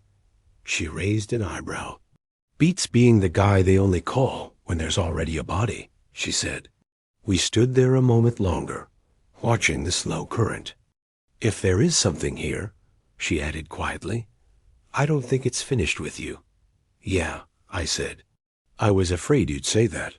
Driving home that evening, the sky bruised into twilight. I noticed something I hadn't paid attention to before. From certain angles along the road, between houses, you could catch a glimpse of the river's surface. Just a sliver, a flash of reflected sky. In a few of those slivers, as the sun dipped low, there was the faintest suggestion of color that didn't match the sunset, too cold, too sharp. It might have been nothing. It might have been everything. Either way, I knew one thing with terrible clarity.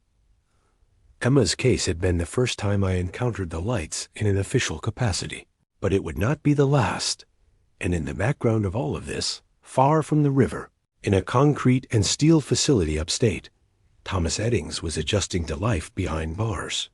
Men like him talk, even when they shouldn't. They trade stories and boasts and half-truths in the echoing guts of prisons. One evening, in the months to come, a guard making his rounds would pause outside Eddings's cell, frown, and ask who he was talking to. "Just the lights," Eddings would say with a small, odd smile. They got bored down at the river, but that part of the story was still waiting for me, just over the horizon. Prisons have their own ghost stories, even without blue lights. You pack hundreds or thousands of damaged people into a few acres of concrete and steel, layer routine violence on top of boredom, and let time do the rest. The walls remember things, even if we pretend they don't. Ask any correctional officer who's done a few decades. Most will have at least one story they tell only off the clock, usually after a drink or two, about whispers and empty tears. Figures seen on cameras that don't show up when you rewind the footage. Lights flickering in patterns no electrician can quite explain. The facility where they sent Eddings wasn't famous enough to be on any ghost tour, but it had the usual ingredients: aging infrastructure, overcrowding, and a history of fights that had ended with ambulances instead of write-ups. On the surface, his arrival didn't change much. He was just another lifer folded into the system, another name on a roster that already groaned with them. Officially, he kept his head down. No known gang affiliations, no major disciplinary write-ups in the first few months. If you looked at his file, you'd say he was adapting as well as anyone could to spending the rest of his life in a cage. Unofficially, the first hints that something was off didn't come through formal channels. They came through gossip. A guard I knew from way back, a guy named Alvarez, who'd started his career on patrol before moving to corrections, called me one evening with the wary tone of someone who knows he's about to sound ridiculous. "You still dealing with that Riverside County case?" he asked. "Which one?" I said, though I already knew. "The contractor. Kid by the river. Blue lights. That whole mess." He lowered his voice on the last part, as if the words themselves might trigger something through the phone. "We got him here now," Alvarez continued. "You probably knew that. What you don't know is the guys. Weird? And I don't mean kill the kid weird. That's unfortunately not new. I mean, he talks to the air. Late at night. Says stuff that makes the new CO's ease up on the horror podcasts for a week." I leaned back in my chair, staring at the ceiling. "Talks to the air how?" I asked. There was a pause, the muffled sound of a radio in the background. "You ever heard someone on a phone call when there's no one on the other end?" Alvarez said. "Like that? Whole conversations, half whispers, half chuckles. One of the rookies swears he heard him say your name. Figured I'd give you a heads up before your ears started burning." Part of me wanted to dismiss it as prison lore in the making. In environments that hostile, people look for patterns and symbols the way drowning men look for driftwood. Another part of me had a very clear picture of Eddings's eyes in the interview room when he asked if I still saw the lights. "Anything else?" I asked. "Any specifics?" "Well," Alvarez said slowly, "last week we had a blackout in one of the wings. Backup generators kicked in. No big deal.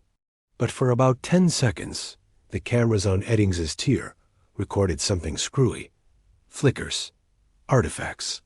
Floating points of light in the middle of the frame.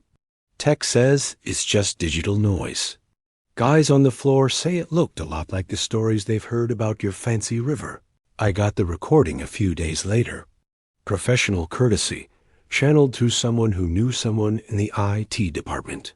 It came on a thumb drive with no label, just a piece of masking tape that said, "Tier C outage clip." I watched it alone in my living room. Lights off, the pale glow of the screen painting my walls.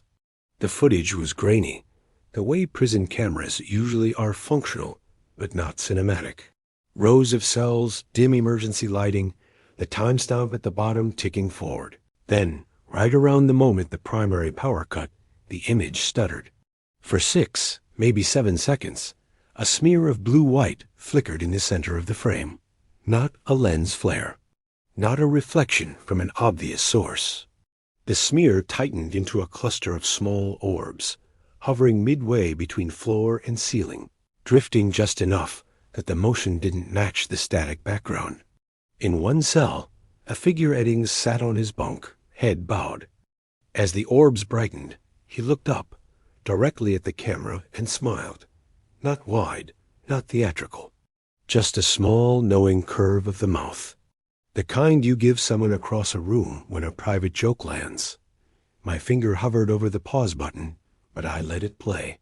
The orb shivered, then shot outward, streaking toward the walls like someone had fired flares in 4 directions.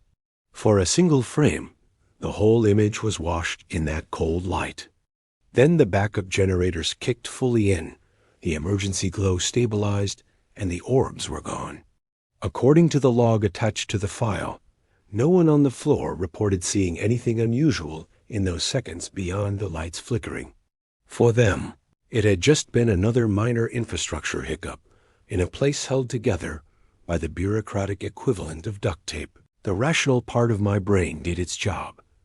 Electromagnetic interference, afterimages, compression artifacts, the many ways cheap hardware misbehaves when the power stutters. But another part of me, the one that had stood on the riverbank and felt heat from an orb that should not have existed, recognized that color, that shape, that uncanny sense of intentional movement. The Riverside lights, it seemed, did not care much for jurisdictional boundaries. I drove up to the prison a week later, under the pretense of delivering some old case documents for a training presentation. That wasn't a lie. They did want me to talk to some new investigators about cold case work. But the timing of the invitation and Alvarez's call felt too coincidental to be chalked up to scheduling convenience alone. Inside, the smell was the same as every other facility I'd ever visited.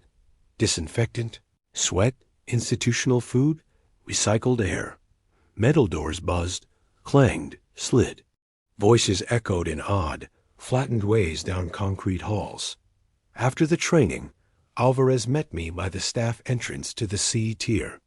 "You sure about this?" he asked quietly as he clipped his keys back onto his belt. "You don't owe this guy anything." "That's the problem," I said. "I owe Emma, and if he's going to start weaving her story into whatever game he's playing up here, I need to know." Alvarez gave me a look that was equal parts respect and concern. 5 minutes, he said. "We keep it non-contact through the door. I'm not writing up unscheduled heart-to-heart with a child killer on my log." The cell block was quieter than I expected for mid-afternoon. A few voices drifted from open doors DVs, banter, someone singing under their breath, but it wasn't the wall of sound I'd half anticipated. Eddings's cell was about halfway down, bars facing the common area. He was sitting on his bunk, back against the wall, a paperback open in his hands. When he saw me, he marked his place with a folded piece of toilet paper and stood, curiosity flickering across his face. "Well, if it isn't Detective Hayes," he said. "Come to see how the other half lives?" His voice had the same bland politeness it had in the interview room, like we were neighbors meeting at a mailbox instead of a murderer and the man who'd helped put him here. "Just passing through," I replied. "Giving a talk on why guys like you shouldn't get their hopes up once the cold case unit takes an interest." A few nearby inmates chuckled quietly. Prison humor is dark by default. Eddings smiled faintly. You always did have a way with words. Up close, the changes in him were subtle but present. A little more gauntness in the cheeks, a little more flatness in the eyes, the posture of someone who'd learned the particular tension of being watched constantly without letting it show. "How are the lights up here?" I asked, keeping my tone light. His smile didn't falter, but something sharpened behind it. "Bold of you to open with that," he said. "Most people at least pretend they're just here about the crime, not the scenery." "I saw the outage footage," I said. "No point in pretending otherwise." "Interesting glitch." He tilted his head. "Is that what the experts are calling it?" "Glitch is a nice word. Suggests a system that mostly works." He stepped closer to the bars, lowering his voice just enough that the conversation's center of gravity shifted. "They don't like it in here, you know. The lights. Walls are too thick. Too much metal. It's like trying to breathe through a pillow." I kept my hands in my pockets to stop myself from curling them into fists. "Maybe you should have thought of that before you used them down by the river," I said. "Used is a strong word," he replied.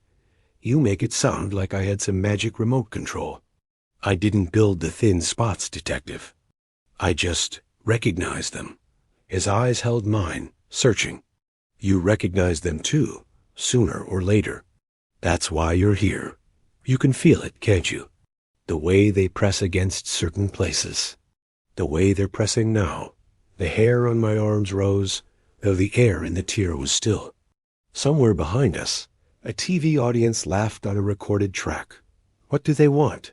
I asked before I could stop myself. Eddings's smile thinned. "Want is a human word," he said. "We like to put desires into everything so it makes sense to us. I don't think they want, exactly. They respond to certain things. Fear, maybe. Attention. Pattern. Kids are louder to them, brighter. They stand closer to the edge without meaning to. People like you and me, we're just translators." The word sat in my stomach like a stone. "I am nothing like you," I said, the anger finally breaking through the careful neutrality. His expression softened in a way that made my skin crawl. "You're better than me," he said. "You try to stop things. I only ever tried to see how far they'd let me go.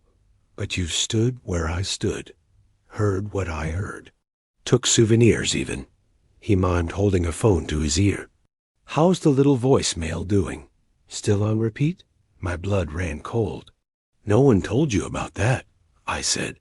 "No one on the outside." He shrugged. "You think they only talk in one direction?" He asked. "They're not bound by your case files, detective. When they get interested in a story, they find the people still thinking about it.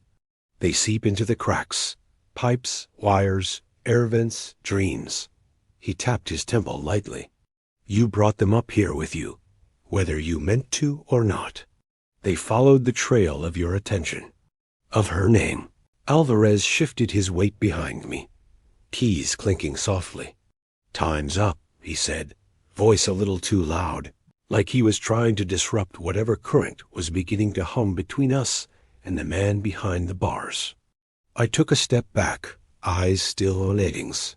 "If they're following anyone," I said, "it's because you kept feeding them."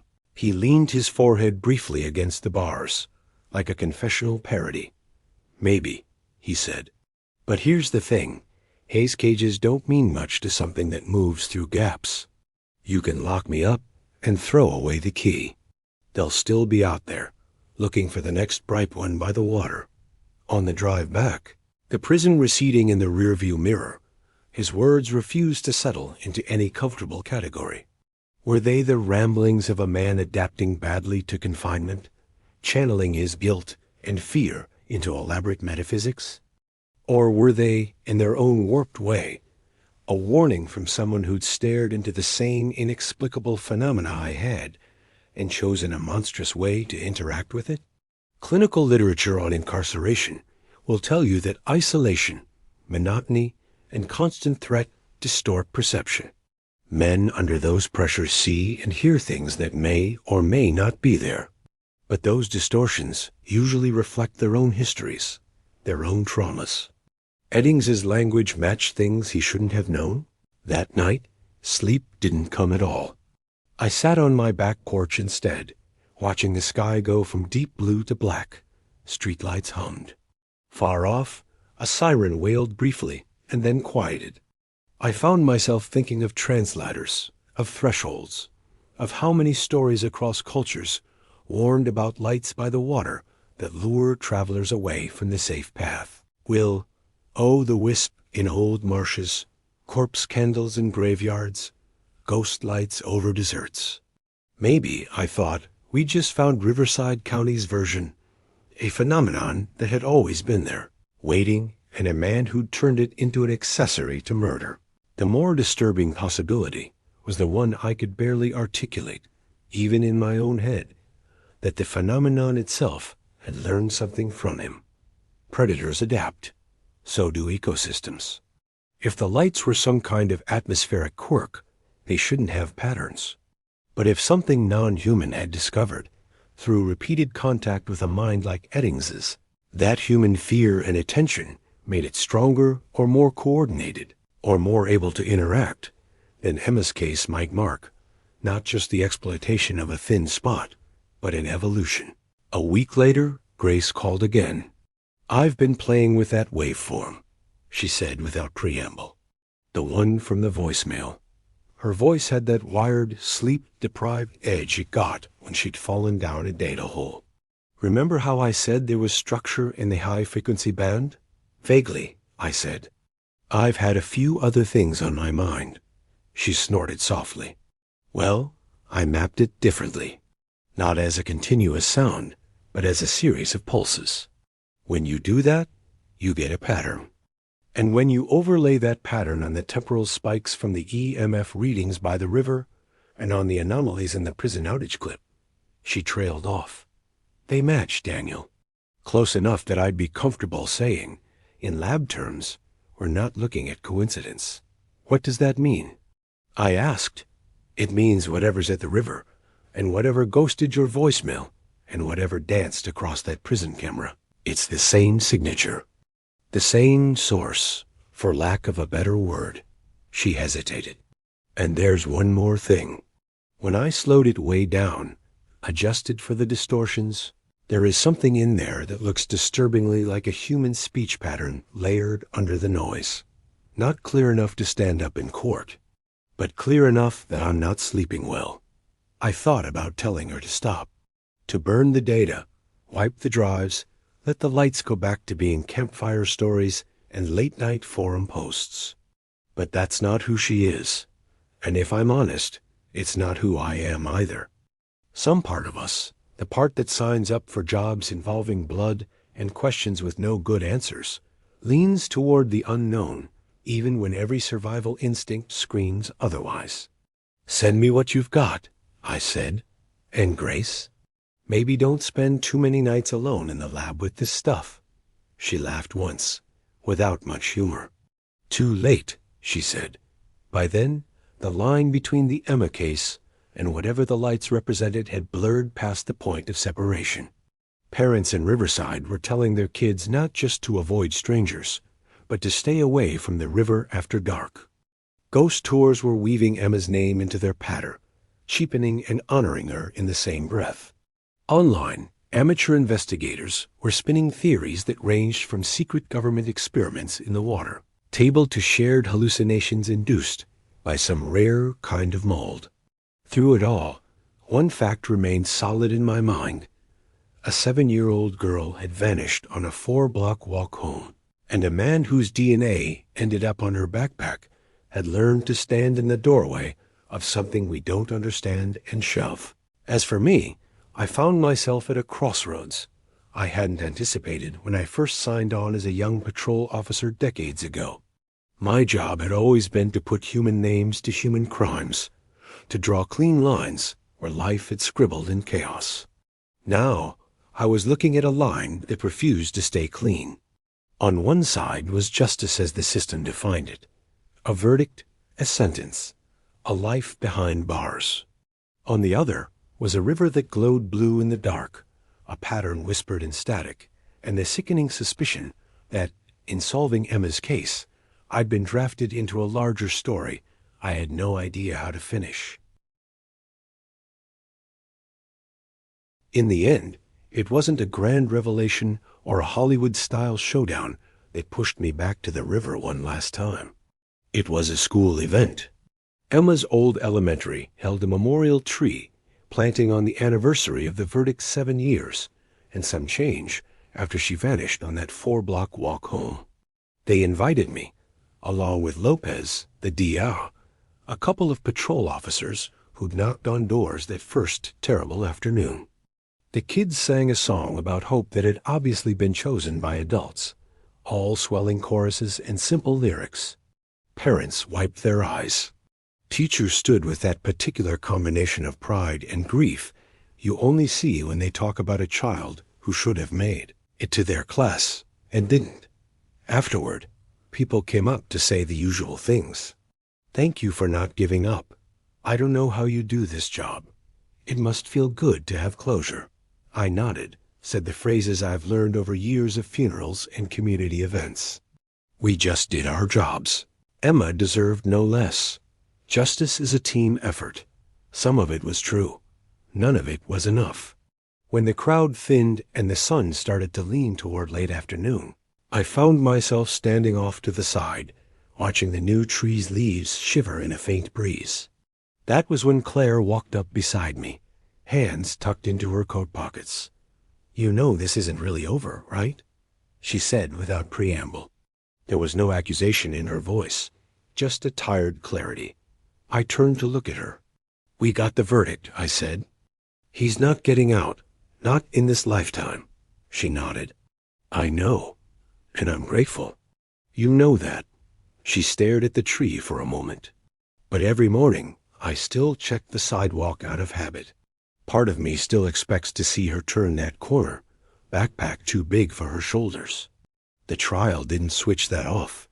It just changed the questions. It's not, 'Where is she?' anymore. It's, 'What did she see? Was she scared? Did anything meet her on the way?'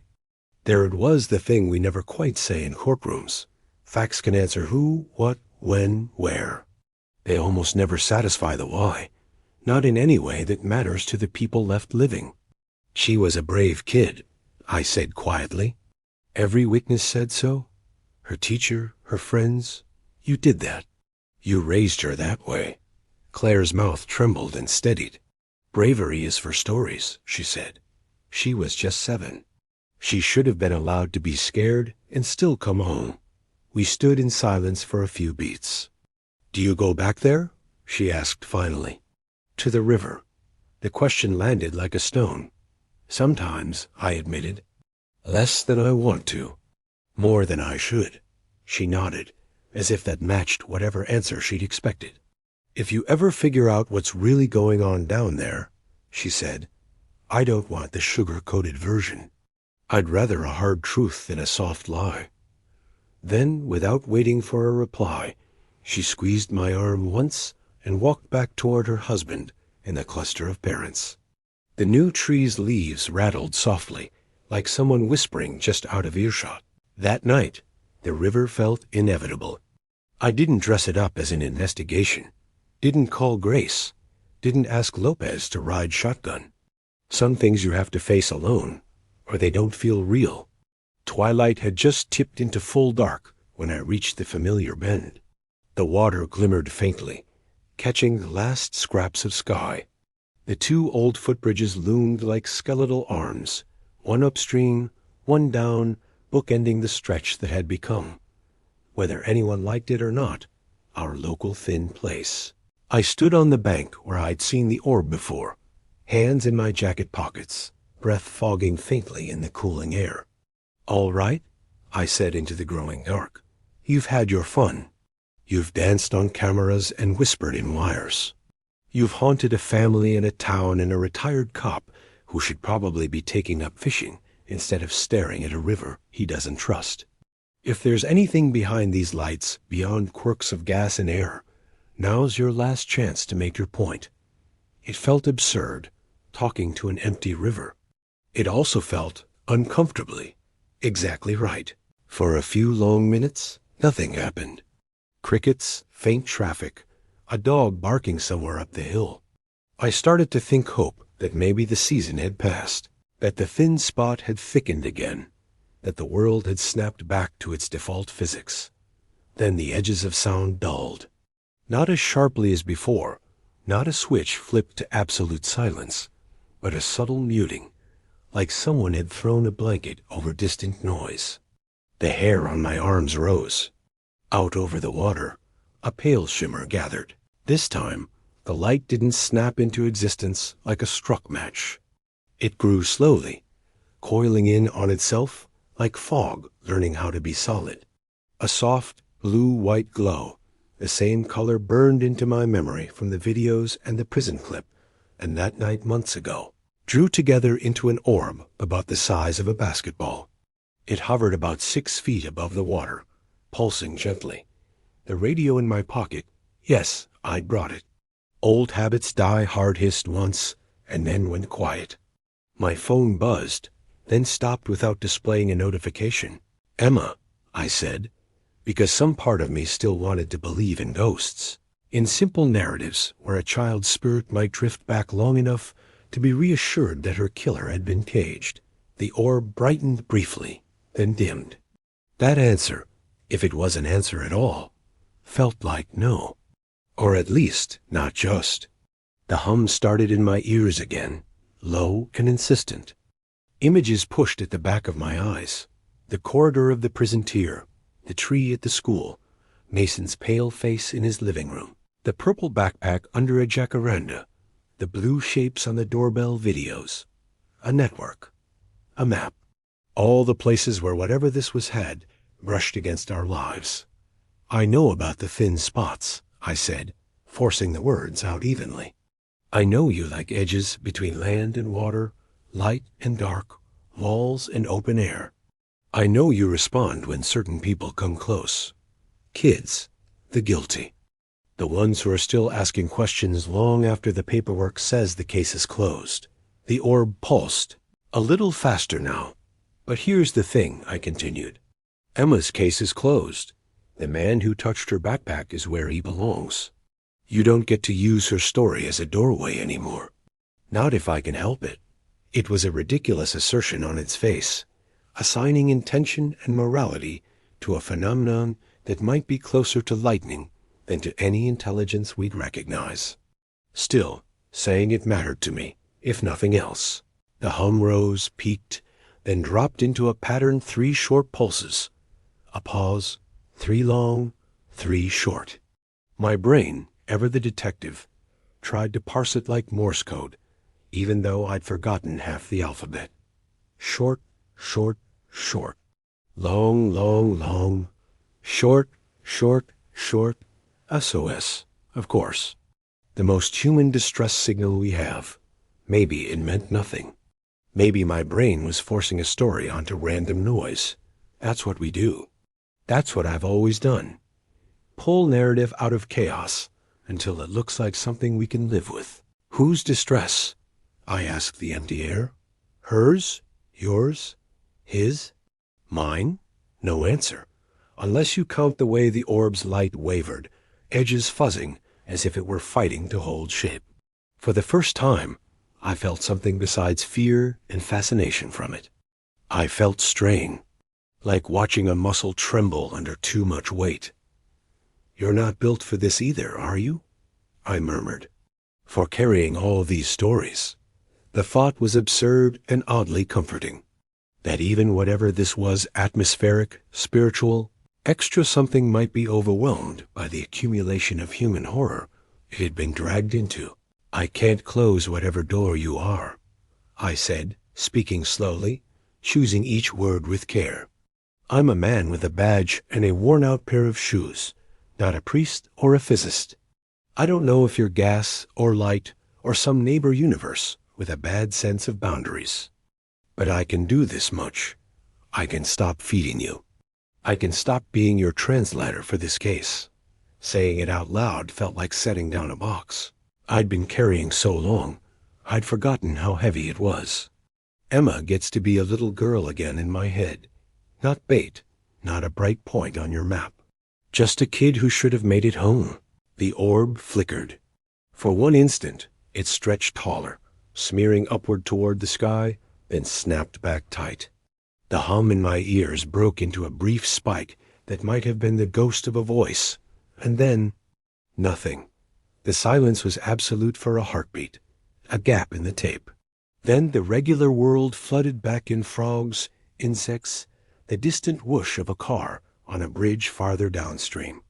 The orb hung there, dimmer now, then drifted sideways out toward the center of the current. Slowly, almost reluctantly, it sank, not with a splash or steam or any cinematic flourish. It just faded as it lowered, dissolving into the black water until there was nothing left but the faintest afterimage when I blinked. I stood there until my legs ached, half expecting it to rise again, to play some second act I hadn't anticipated. It didn't. Eventually, the chill worked its way through my jacket, and the old man in me reminded the detective that pneumonia is a decidedly unheroic way to go. On the walk back to the car, my radio crackled once, then resumed normal chatter. My phone stayed dark. No voicemail, no blocked number. Just the quiet weight of a choice made at the edge of something no one had trained me for. In the weeks that followed, life didn't magically transform. There were still reports of strange lights here and there, the way there always had been along country roads and rivers long before Emma, long before me. But they felt farther away, less entangled with one particular case. The calls about the Santa Ana dipped. Mason slept better. Jonah told me in a text one morning, as if some invisible pressure had eased. Grace sent over one last analysis file with a note that read, "Signal decay observed." Whatever's in there, it's quieter.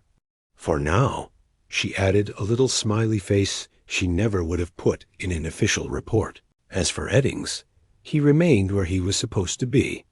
I heard, through Alvarez, that he'd stopped talking to the air as much. Got quieter, the guard said. Like somebody hung up on him, and he's still waiting for the line to reconnect. Part of me felt an ugly satisfaction at that.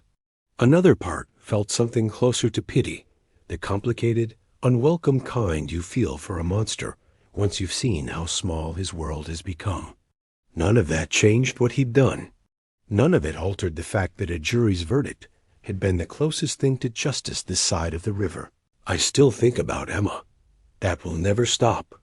Some nights, when the house is too still and the TV's glow feels more like a distraction than company, I pull out the case file not to reopen it, but to remember the human being at its center. The laugh her friends described, the way she lined up her crayons, the way she'd insisted on carrying a backpack too big for her because it made her feel, in her words, like a big kid. I think about her mother's question. Was she scared? Did anyone meet her halfway? I don't have answers that would satisfy a parent. I only have this. If there is such a thing as a thin place between here and whatever comes next, I hope that when she stepped across it, something kind was waiting, not just blue light and a man with empty hands. People like neat endings. They want the cold case stamped, solved in red letters, the monster caged, the town safe, the strange lights explained away by a special on the Science Channel. This story doesn't give them all of that. It gives them a man whose DNA finally caught up with him, a mother who got to hear the word guilty spoken in a courtroom, a detective who did his job and then kept going until the edges of that job blurred into something stranger. It gives them a river that still runs, some nights more quietly than others, along the backside of a California county where kids are told not to walk alone after dark, not just because of men like Eddings, but because some places will probably always be closer than they should be to things we don't have language for yet. If you're looking for comfort, here's the best I can offer. Most of the time, the world behaves itself. Most missing kids are found in the neighbor's living room or at the park or 3 houses down, glued to a tablet. Most strange lights are headlights, drones, reflections, tricks of tired eyes and weather. The thin places are rare.